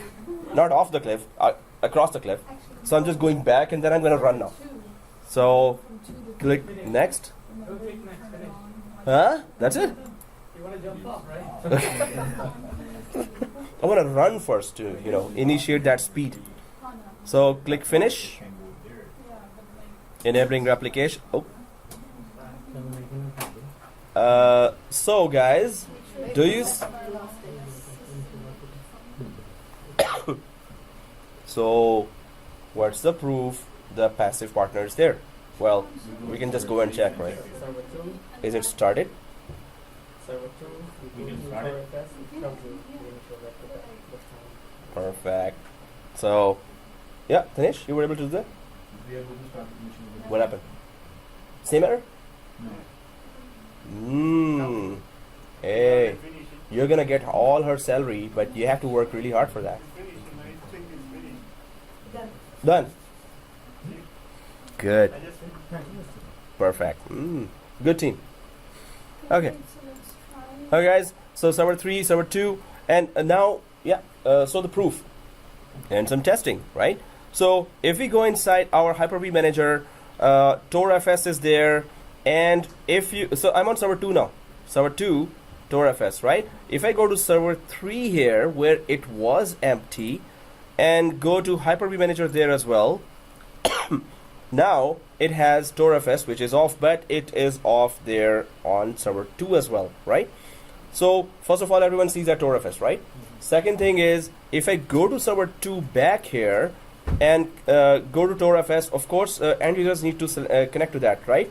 So right click and start the machine first. Start. No, connect would be like you can connect, open the interface of the machine, but let's start that. And before you can connect or after that, it doesn't matter. So I'm starting the machine, and so first it is starting, right? And if keep it selected while it is starting, and go way down here to the replication in the bottom. Go to the bottom of the page and click the replication. So in the replication, it says replication mode is primary, replication state is initial replication in progress, so it has just started. Replication health is normal, primary server. Because it's running not. Oh, yours is enabled because exactly initial is done. Mine is still starting, right? Warning for Health. Yeah. Oh, should say warning to me. Back to normal. Okay, so but guys, the main thing is primary server is server 2, replica server is 3, right? Last synchronized at, now it shows right away 8:34, right? So replication has started to everyone, right? Everyone started, right? No, you know it is on SSD, so it is giving everything slow, but we have to copy that to SSD. Okay, so yeah, she did that, so that was smart. So we're gonna do that too. Or remind me. Okay, guys. So here, if I go to server 3 here, so have we started server 1, server 2 TorFS here? So have we started the primary or active machine? If it is started and active, is our ping still going on? Because I don't remember stopping that. So if we go to server 1, wow, the poor guy is being pinged forever. So if it is stopped, please start that. So we want to keep a communication line from server 1. So go to server 1 and ping that TorFS -T. So because we're gonna test, run some tests, we're gonna fail over, we're gonna check. So guys, while it is now if it is on ping -T, give the IP of that machine and -T. You remember the IP? Control C. Oh, don't stop it. Is it? No, it is still for the same machine, so it's okay. If it is continuous, keep it continuous. It's the same machine. Okay, guys. So server 2. Are we on server 2 now? So here it is running, right? So and we are pinging here. The communication is good. So right click. If you right click the running TorFS right now, running TorFS, and do you see a replication option here? So in the replication option, you can see a planned failover, and then pause replication. For some reason you want to pause the replication. View replication health, very good option here, and remove replication. So what we see in terms of failing over is a planned failover. So no, is the machine started first of all? Is it started in the background? And second thing, are you on server 2? Okay, good. So replication here, planned failover. So we can fail over to this server 03 TorFS. Now we have started server 2 here, right? So let's go to server 3 here. Server 2 TorFS virtual machine, there we started. Let's go to server 3 here, guys. And TorFS, the passive partner, click that first. On server 3, click that TorFS and go way down to replication here as well. So on server 3, click the TorFS, which is off, and click the replication partner there as well. Replication tab here. So replication mode, replica, replication enabled, normal, primary server 2, replica server 3, and last synchronize this, right? So everyone sees that correct? Okay, so are we able to create a checkpoint for this as well? So right click TorFS, this is the passive copy, right? So right click that TorFS and create a checkpoint. What is a checkpoint? We know that, right? It's like, it's a snapshot, right? So point in time backup, right? So checkpoint here, click that. It's going to create a point in time backup of that we can go back to if we mess up, and we plan to mess up a lot now. Okay, so we took a checkpoint here as well. So if it is truly a highly available feature, if I just crash the server 2 now, what I expect is that passive should just turn on, right? Failover. It should just failover from active to passive, but that normally isn't gonna happen, but maybe it happens. Well, for us, we should just test it. So go to server 2 here, and end users are connected, right? Right click server 2. Do you see power button, and do you see power off here? Power off is pulling the plug directly, right? Shutdown is proper services shutdown. Power off is pulling the plug. So click power off. It's like bungee jumping without a bungee rope. Okay, so and which the water is a little deep. No, I just started the machine and never clicked anything else. So server 2, the machine was started. That's all. We never changed any option on those. I was just showing those options are there. Okay, guys, server 2 is down. If I go to server 1, so first it is showing request timeout. Then it is showing destination host unreachable. Have it changed? No, it's the source IP. So here destination host unreachable always means that we lost connectivity with the device, either virtual or physical. Request timeout means device is there, but something is blocking. Device is there. Destination host unreachable is actual device is gone. You cannot reach it anymore. So if it was a failover, it would have failed over to the other machine, and the user would not have lost any connectivity to whatever work they were doing. So suppose you get a call at night and Hyper V is down.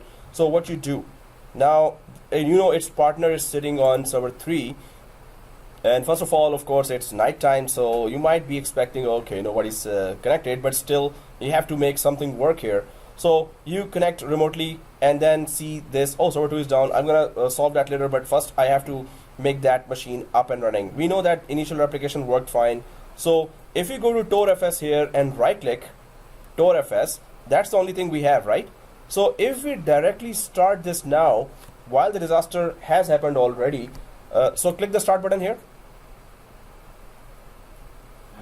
So it says TorFS failed to start. Hyper V prevented starting virtual machine because replication is ongoing. Replication operation for virtual machine TorFS failed. You have to stop or suspend replication in order to start it at all, right? So right click TorFS, go to replication, and either there is a pause or there is a remove. We don't want to remove it, so let's go ahead and pause replication. So, and then the status normally it comes here in replication warning. There's a warning now, replication held. So if we go up and try to start it, so it says it hasn't updated yet, right? So error occurred while attempting to start. So okay, so I'm not able to start and users are waiting. Suppose there are 3 or 4 users, or on the other side of the globe they're waiting right now. So what are the options I have here? So it is not starting. It is saying the application is still going on. There is failover, there is test failover, there is resume replication. Okay, it is paused. We know that now. So if it is paused, we are checking or expecting the results too fast right now, right? So did we give it time? That application has stopped. Refresh, right click, refresh, just to check that have we exhausted all the options. So right click TorFS, will it still give that error after some time? So it does. Now close that and right click again. It's race against time, and we have to get this ToRFS up and running if it had completely replicated once. So let's go for failover, this option, right? It is still passive, right? So click failover here, and now what it says: do not proceed with this task unless the primary virtual machine has failed. Unless it has failed, do not proceed. We know it is failed right now. So because this replica virtual machine might not have the latest replicated data, data loss may result. So it's been like since you're reporting and you're connecting and you're yawning and then connecting, took some time. So whatever replication time was lost, that is lost, right? And users are already connected anyway, so disconnected anyway. So this machine has to be, so you can just know what time it lost there. So if this is a planned failover, click cancel and use the planned failover. No, it's not a planned failover. If this is an unplanned failover, you can bring the replica virtual machine online by specifying a recovery snapshot and then clicking failover. So specify the recovery point to use. So it did create a recovery point at 840. Do we have multiple recovery points here? We never selected hourly recovery points, right? So otherwise we had some choices here at that time. So yeah. In this scenario, we simply shut down the server too, so it's gone. But in real life, if server degradation happens over time, that means all these latest recovery points will also have those issues. If there was some corruption there, yes, it's going to be replicated.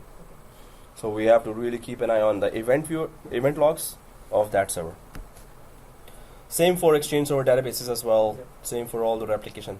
So guys, if we see this latest recovery point, it's going to, let's click failover. It's 840 right now, and I'm on 846 here. So I see, oh, okay, not a long time. So click failover here, but does it work? So that was yes or? Yes. Oh, okay. So, you know, I was having a heart attack. Really? It didn't work? Hey, it's didn't even start. For you it worked? Like done? I why you wasn't? I was, oh, you did order. Okay. So this is the typical scenario where if you're on call. Okay. So, you know, when the student was sitting here and he was doing this, so I was doing like this. So he was like, oh, no. So, yeah, we're having a lot of fun. But yeah, there should be masks provided here in the college when you're entering. So put the mask all on. And then I can openly cough anywhere. Everyone's protected. Guys, it is taking this much time? Oh, we're all on this stage, right? Okay. So what do you expect after that? Okay, guys, one question to you. Oh, you can actually test that. Is your ping still working? Is it started now? Will this passive machine, which has become now active, will it have the same IP? Unreachable. So will it have the same IP? Should it have the same IP? Maybe. Should it? Should it not? No. Yes, no, maybe. Sure. It should have the same IP. No. Yeah. So when it starts, go inside IP config.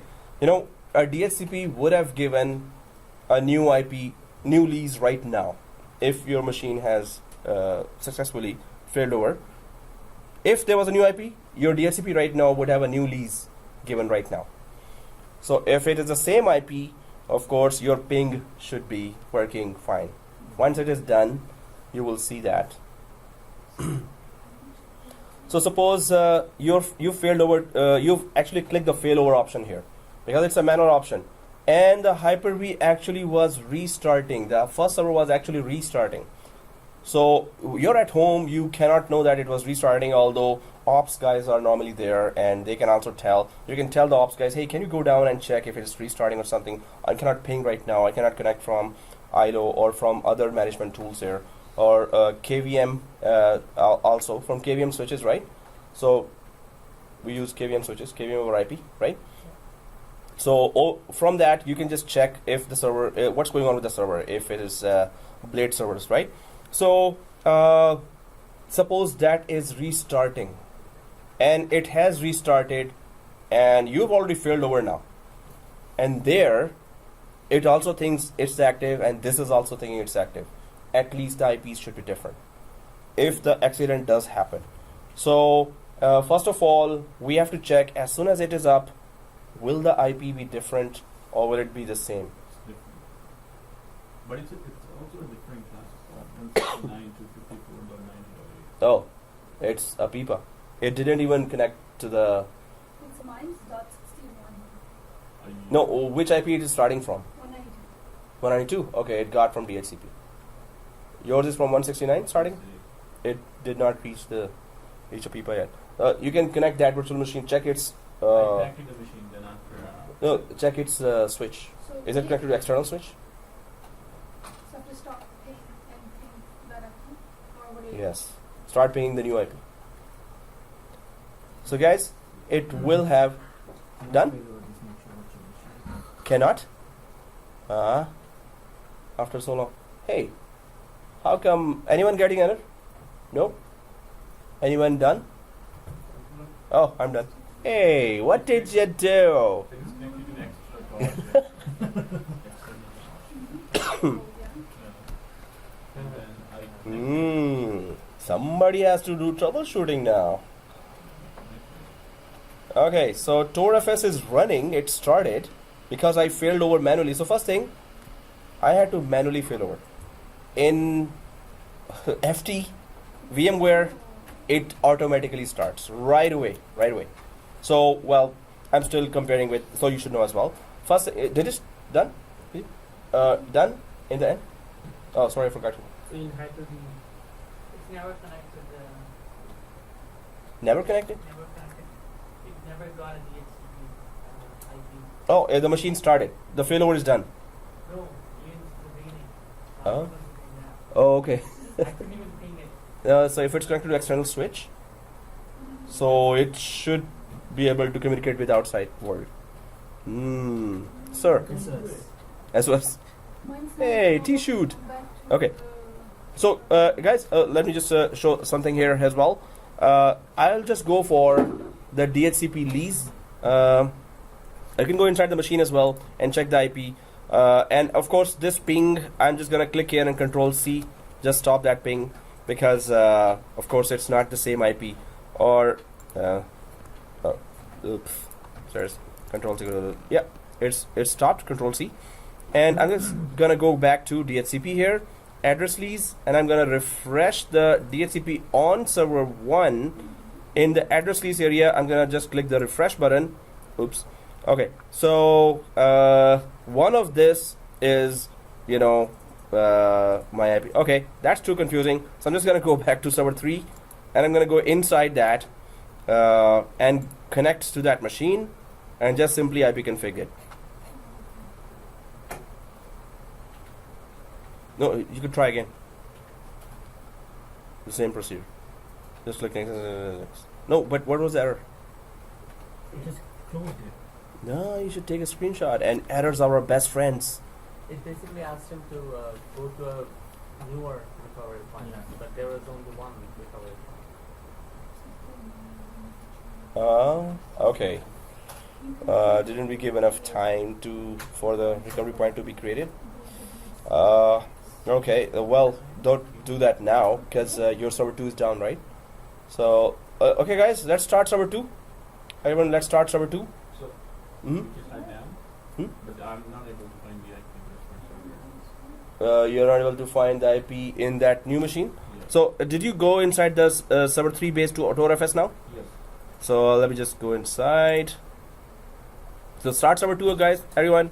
Even that IP is not there. Start server 2 because we need to check the configuration there as well. So I'm just going inside. Did you check the virtual switch They are of turned on. EXStore SW, right? Yeah, both of them. Both? There are two? Yeah. Oh, so it is connected to which one? Both of them. So it has two network cards? Mm, So we just need any one. Oh, the application is using that. It should be top, right? we paused it. Yeah. First we paused it, then we went for anything else.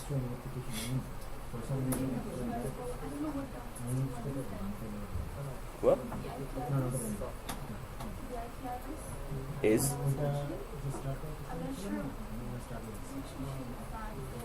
Oh, in DHCP you're checking? No, go inside the machine and go to command prompt and just check it directly there. I'm also, it's gonna take a little more time to figure that out. Yeah. So I'm just going for command prompt admin inside the new machine and just ipconfig. So now I have 200.60 here, the IP. So guys, what this means for the end users? Yeah? No? IP is not getting? So should I delete one switch? Yeah. You should not have two switches. Both are same? Yes, they are. Both are same? So delete anyone. So click anyone and click remove. And then apply. Oh, shut down the machine, then remove. Yeah, press OK. So guys, if there were end users there, you have to reconnect them on the second machine, and of course it's a new IP.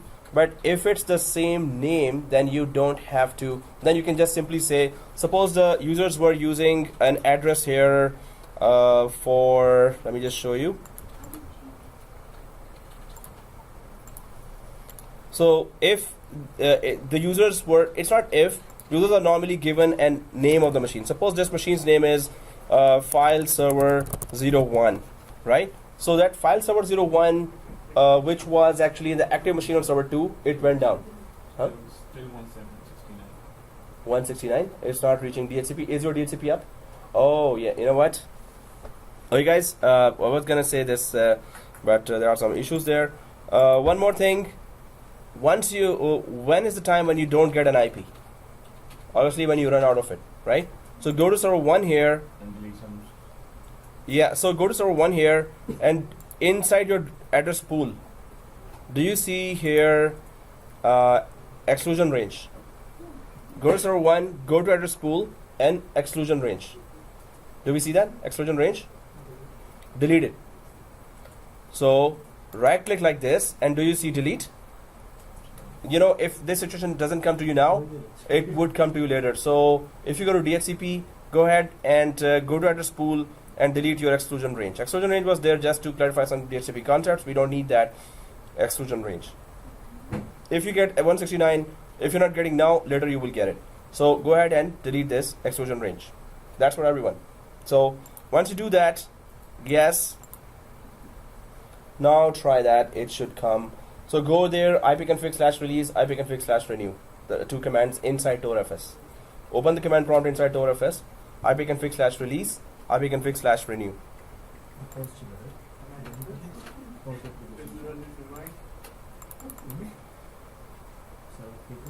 So here, guys,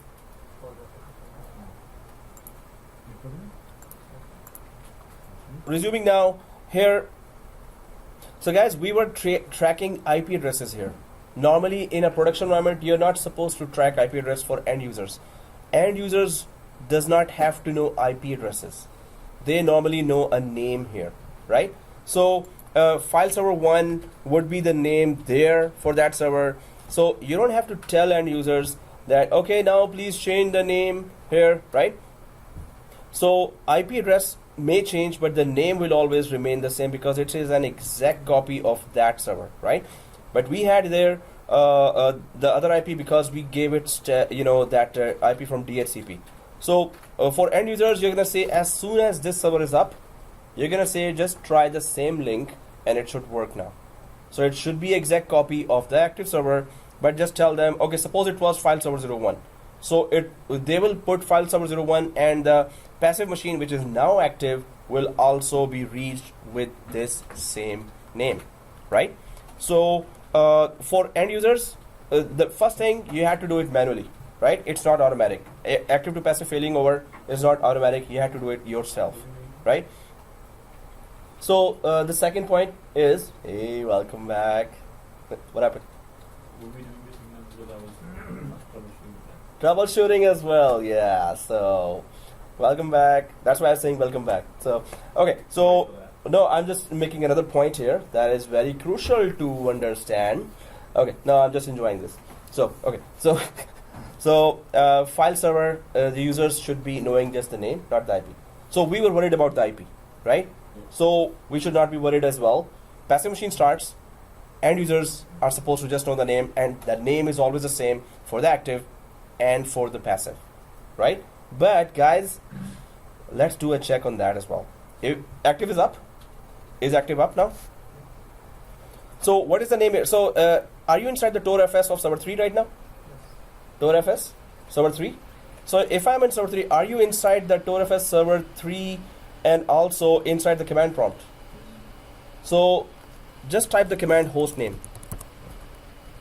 Hostname. So it's telling me win-30SASUC. We never renamed it, right? So you will have a weird name, weird long name, right? So just give the command hostname here, and do you see your machine name? It might be different from mine. It doesn't have to be same. Yeah. No.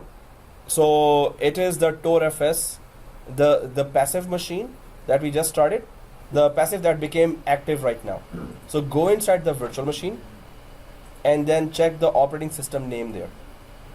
Go inside so I'm where? See this? Yeah. I'm inside TOR-FS right now. Go inside TOR-FS. What is your machine name? Operating system name of the TOR-FS? Okay. So it has to be different, right? So everyone know their own TOR-FS names, OS names. Now keep it up there, keep it started there, and go for server 1 here. Server 1, oh sorry, server 2. Oh, I haven't started that. Everyone has started that? Will it be the same or different? It should be the same. On server 2. So start again. No. Yeah. Where? Failover? Oh, you're still stuck. Okay. Hey, Not you moving. The same. It's not moving. Okay, guys. Oh, okay. Now. So is server 2 up? Let's go back to server 2. NetAdmin.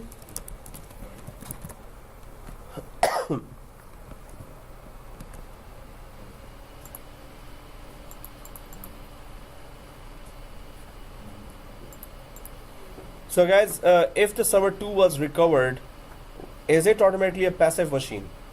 So open server 2 Hyper V Manager after restarting it, because we never did anything on that server. So does it detect itself in the Hyper V that is it passive now or is it still active? So I'm on server 2 now, and I'm going to tools here, and I'm going for Hyper V Manager.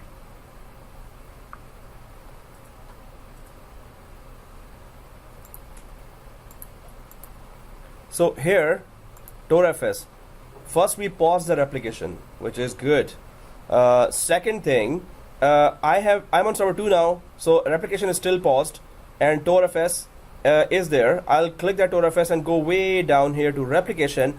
I'll check that did it get that configuration that I made manually. So primary server is server 2, replica server is server 3. That was the old configuration, right? So if I refresh that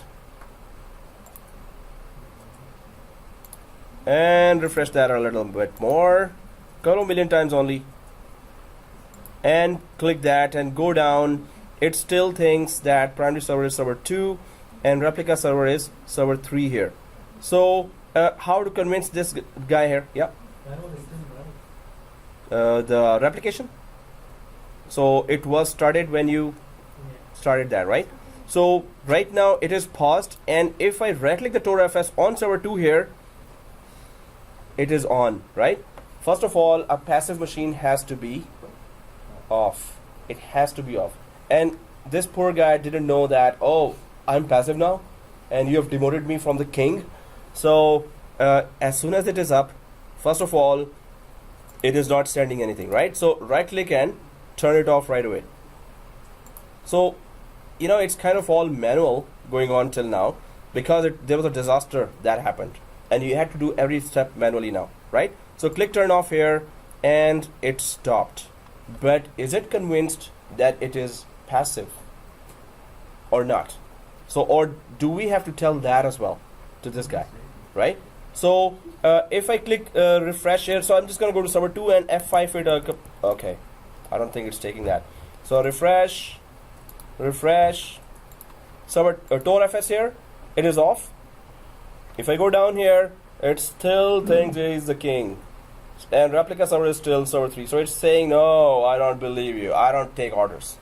So then you go for right click TorFS here again and go to replication, and you know there is either a remove replication, there's a resume replication here, right?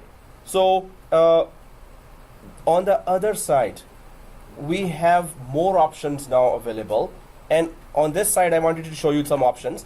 After the disaster has struck and you have put back all the environment in action, still replication is not going on right now. Yep. Similar. Okay. Cannot play with this virtual machine.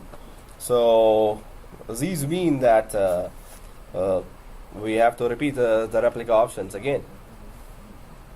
You know, there could be one minor step kind of missed or not. Negative that you're going to show us like in this class after this, or we can just continue and then later we can later teach it, because right now it's 20 minutes left. So you know there are some options that can be covered in 20 minutes that I just want to cover. And this T-shoot, so let's sit here till 10:30, 11 o'clock, and that, you know, response is so priceless that, yeah, right, teach. Okay, so yeah, there's something that, you know, T-shoot time, we're kind of up there for that. But after replica, this is the last thing we're doing here. We're going to be going for WSUS after that. So just some options we need to discuss here, then this topic is actually finished. Until we go for failover clustering. Okay guys, here, so I'm just clicking the resume replication. The main thing we need to understand is server 3 is the active one, having the active one, server 2 has the passive one. But how do we start replication on the other side? From active to passive, it is not started yet, there is no automation right now, right? So we have to configure that, we have to check that, how to do that. There are options there, but I'm just showing you all the options that we are exhausting, and when we are exhausting options, we are trying to understand, oh, that's all we have, don't we have anything else? So if we visit all the options according to the specific scenarios, we will be able to understand, okay, that's how we control the whole thing, right? Yeah, you were saying? You said that, so which one is passive and which one is active now? Yeah, that's, so server 3 is supposed to be, server 3 based machines is supposed to be Yeah, it's active. Yeah, but when you check on the replication, primary server stores server 02. That's exactly where I'm going. Trying to. Okay, so, well, we are trying to convince the dude here, no, that TorFS here on server 2, that I'm just trying to show you option. What are the options we have once we face this kind of situation? We don't have much options. Normally we have to go to other side and we have to reverse replication. Do the reverse replication. We just have to do reverse replication. But I'm just showing you all the options. Let's exhaust all the options. Just visit all the areas just to try to troubleshoot what we can do, what we cannot do, right? So TorFS, we need to convince this guy that, hey, you're the passive machine now, so try not to be active anymore. So if we click the resume replication, it says resume replication will resynchronize data between primary and replica virtual machine. Resynchronize now. Resynchronization requires significant storage, processing, and network resources. We recommend running this process during off-peak hours. Now, guys, I know that as an administrator right now for this, I know that this is a passive. I don't want replication to occur from here to there. I want replication to occur from there to here. So if I want to start a manual replication process right now, I would want to do that from there to here, right? So this is the only option that I see that I could go ahead, but I'm not going to go ahead here just to give you a reason that no, I would not want to start a replication from here. It is supposed to be a passive server. Passive do not replicate, they receive replicate. They don't send replication, right? So if it is there, I'm not doing anything. I just turned it off. I did nothing else, right? I was just exploring options. What can we do right now? So nothing much here. I'm going to go back to the active server, server 3, and minimize there, everything, TorFS, minimize that. Now that inside server 3 TorFS is running there and it is active. So if I click that and go way down here to replication, right now what do you see there? So the other one that we started is still thinking that primary server is server 2 and replica server is server 3. We want it to be opposite, although you have a choice here. You just want to go the same way. You can just start that server and stop the server and simply resume the replication. That's all you need to do, right? Suppose you recovered that server and you don't trust it anymore. Maybe there are some corruptions. Why did it even restart? So if it restarted, so it is not in a proper condition that I want to introduce it to the end users. So maybe you don't want it to be active server for now. So what do you do to make passive an active server and which was active before a passive server, right? So how do we make this primary server to be server 3 and replica server to be actually server 2 now? So some options we saw there, they don't show anything to me. So if I go to this server 03 here and right click TorFS and explore my options here, the first option says reverse replication. That's what I was looking for. Replicate from here to there, not from there to here. Well, options are there. You can still not reverse it and keep the first guy who just went down for no reason be the active machine. I don't feel confident enough on that machine. I need to investigate further. Right now I want to give end users full access. Right now just they start working, right? So then I will keep it as a passive machine, because passive machine I will run some tests on that. I will try to check if it is good enough to be introduced to end users again, right? So if we do the reverse replication now, will it work? So it is up, but if I click the reverse replication and click that, the wizard starts again. Whoa. And it has a lot of options here. So before you begin, yes, next. And specify the replica server to use to replicate this virtual machine. Yes, obviously server 2. Next. Yeah. Oh. Okay. Do we have to choose server by ourselves? Or does it come automatically? Now, did you click the reverse application? Yes, I So did you see this screen? And then next. So automatically it came. It didn't come to you? Let me try. Are you on server 3? Are you on server 3? Yeah. Alright, cool. We're there. So server next. It is detecting because they know each other, right? Wow, what do I say? So they know each other. Anyway, yes, all the conversions are the same, but we are just reversing it now, right? So next. 30 seconds, yes, it is okay. The same thing that we did before, right? Next. Maintain only the latest recovery points. We're keeping it to the minimum. In a production environment, I would test this extensive recovery points creation here in the production environment for a bit less critical machines, just to gain some confidence on that, right? Then I will go for very critical machines as well. Next. So I didn't change anything. I'm just going next. And send initial copy over the network and start replication immediately. Yes. Next. And so I didn't change anything. It's simply next. And it's just, I'm reversing. I'm trying to reverse something, the replication. So click finish. And so who's the boss now?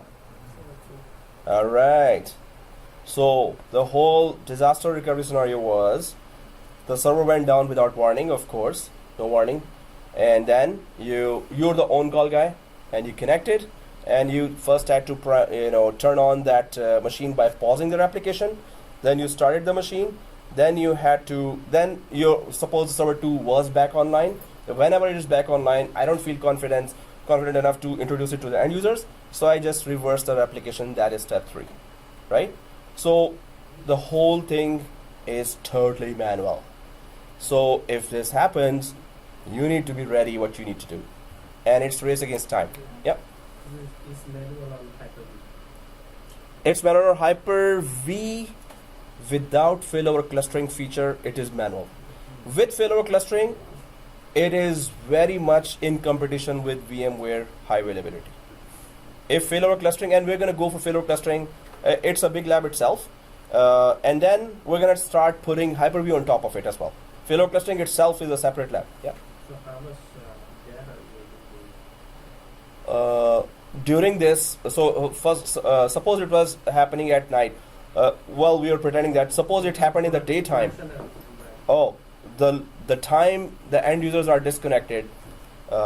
So that, and the replication time was 30 seconds. So not much there in terms of whatever they were able to modify at that time. When they were not able to modify, and hopefully it's not an Exchange server that was receiving emails, so it was some file server where user have to create some file to make a modification. So if it was not modifiable, if end users were not connecting at all, you didn't lose much there. Yes, the end users are disconnected. It's the production environment is on the halt. Yes, but as far as data is concerned, so data has to be whatever they were able to modify. So if 30 seconds was there, so not much data was lost. It is still there, but the production time is cut for whatever reason, for how long you take it to recover. Especially like accounting function, they are doing some transaction. Yeah. Oh, so they cannot do anything now, and everything on your shoulder now, and the nice calls coming from your boss with very nice attitude. Yeah, all that. Everything posted. So as far as the data is concerned, it's safe. It's safe. Yeah, because whatever they were able to modify is when they were connected to it. They were disconnected, so they can also not create any more modifications. So no more modifications, no more expectation to retrieve data. No posting or. Yeah, so it's 30 seconds of interval where you lose. If it was 5 minutes, then if it was 15 minutes, by 14th minute if it went down, so all data of 14 minutes is gone. So it's just that time limit. We put it to 30 seconds, so not much. Okay guys, so other than that, another scenario, small scenario is, and we have 10 minutes for that, or actually 7 minutes. So that is that small as well. First of all, we reverse the replication. We try to explore all the options there. Now, if we go to the server 2 here, which is now a passive server, did it update that? Did it? Yeah. Okay, if I go down here, definitely it updated. I didn't have to refresh this time. So, okay guys, suppose it's 5 years and it's working fine, no disaster happened perfectly, but your boss says, no, I don't trust this, passive machine. I don't think it's gonna do its task whenever we needed it. You wanna test it now. So, it's a planned testing you wanna do. So, if you right click the passive machine on, so let's go to server 2 here and go to the passive machine which is off, right click here. Okay, I have to convince it that I right click you. Okay, and then replication, and as you said, so do you see this option here? Import initial replica, pause replication, view replication. Seriously? Are you on? Hmm? Are you on server 2? Yeah, on server 2. And no, I need to refresh actually. I have failover. Yeah, it's the test failover thing that I want to go for. So it's not showing me the option. I'm going to refresh that. Then after that, it's going to show those options. Sure. Wow. Serious? Wow, blue donut.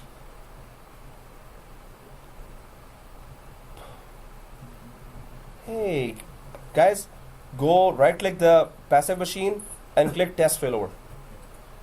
Go ahead and click test failover, and then it will show you some options there. So, test failover, have you clicked that? Yeah. So it is showing you recovery. Oh, there. Right click here. I'm just gonna right click here and replication, and there you go. No test failover, huh? Okay. What? Are you kidding me? Okay. Right click. Okay. So yeah, I'll just see somebody else's machine. So okay, guys. Thank you. Yeah, you can also work like this. Thank you. And so here, test failover. When you see it is latest recovery point. Now, what's the purpose of that? First thing, this machine we need to start now. First of all, it's gonna create a copy of your passive machine. Second thing, that copy will be disconnected from the network. There will be no virtual switch connected. Automatically it will be disconnected from the network. Third thing, we can start it and check the whole machine. Fourth thing, we can shut it down and delete, just to check till now whatever the passive machine was saving, is it exactly matching the data on the active machine or not. So go ahead and press test failover. Click the test failover. So it should create a copy of it. Now, yeah, it is failover TORFS test. So right click that copy, go to settings and check the network setting. It should be on not connected, right? Yeah. Network, yeah, not connected. Automatically it is not connected and it should be not connected. Now go ahead and start the machine. So the basic purpose, test failover, is just the passive machine is exactly the same, on the same level as the active machine is on. While, and of course you cannot, guys, are you able to start that? No. So an error while attempting to start the select machine, test failover start, synthetic SCSI controller, okay. Failed to power on with error, general access denied error. So where that machine was created, you need to have access on that folder itself. So okay, that will be long, but wherever this machine was created, we have to just trace that folder. You have to give full permission to everyone on that folder where it was created, and then it will start. So it is started, it is created in a protected environment where, so I would just go to right click settings, and then I will go to folder direction not folder redirection, go to settings, and it is in hard drive. So yeah, the hard drive, and yeah, hard disk, and then virtual hard disk, and you can just browse that c:\migrated VM, and yeah, if you open that c:\migrated VM, then right click that folder, go back. So right click that folder, seriously that's the first time I'm doing that. See, again no test failure there, seriously, okay, that's weird. Oh, running low on disk space, okay. Oh shoot, guys,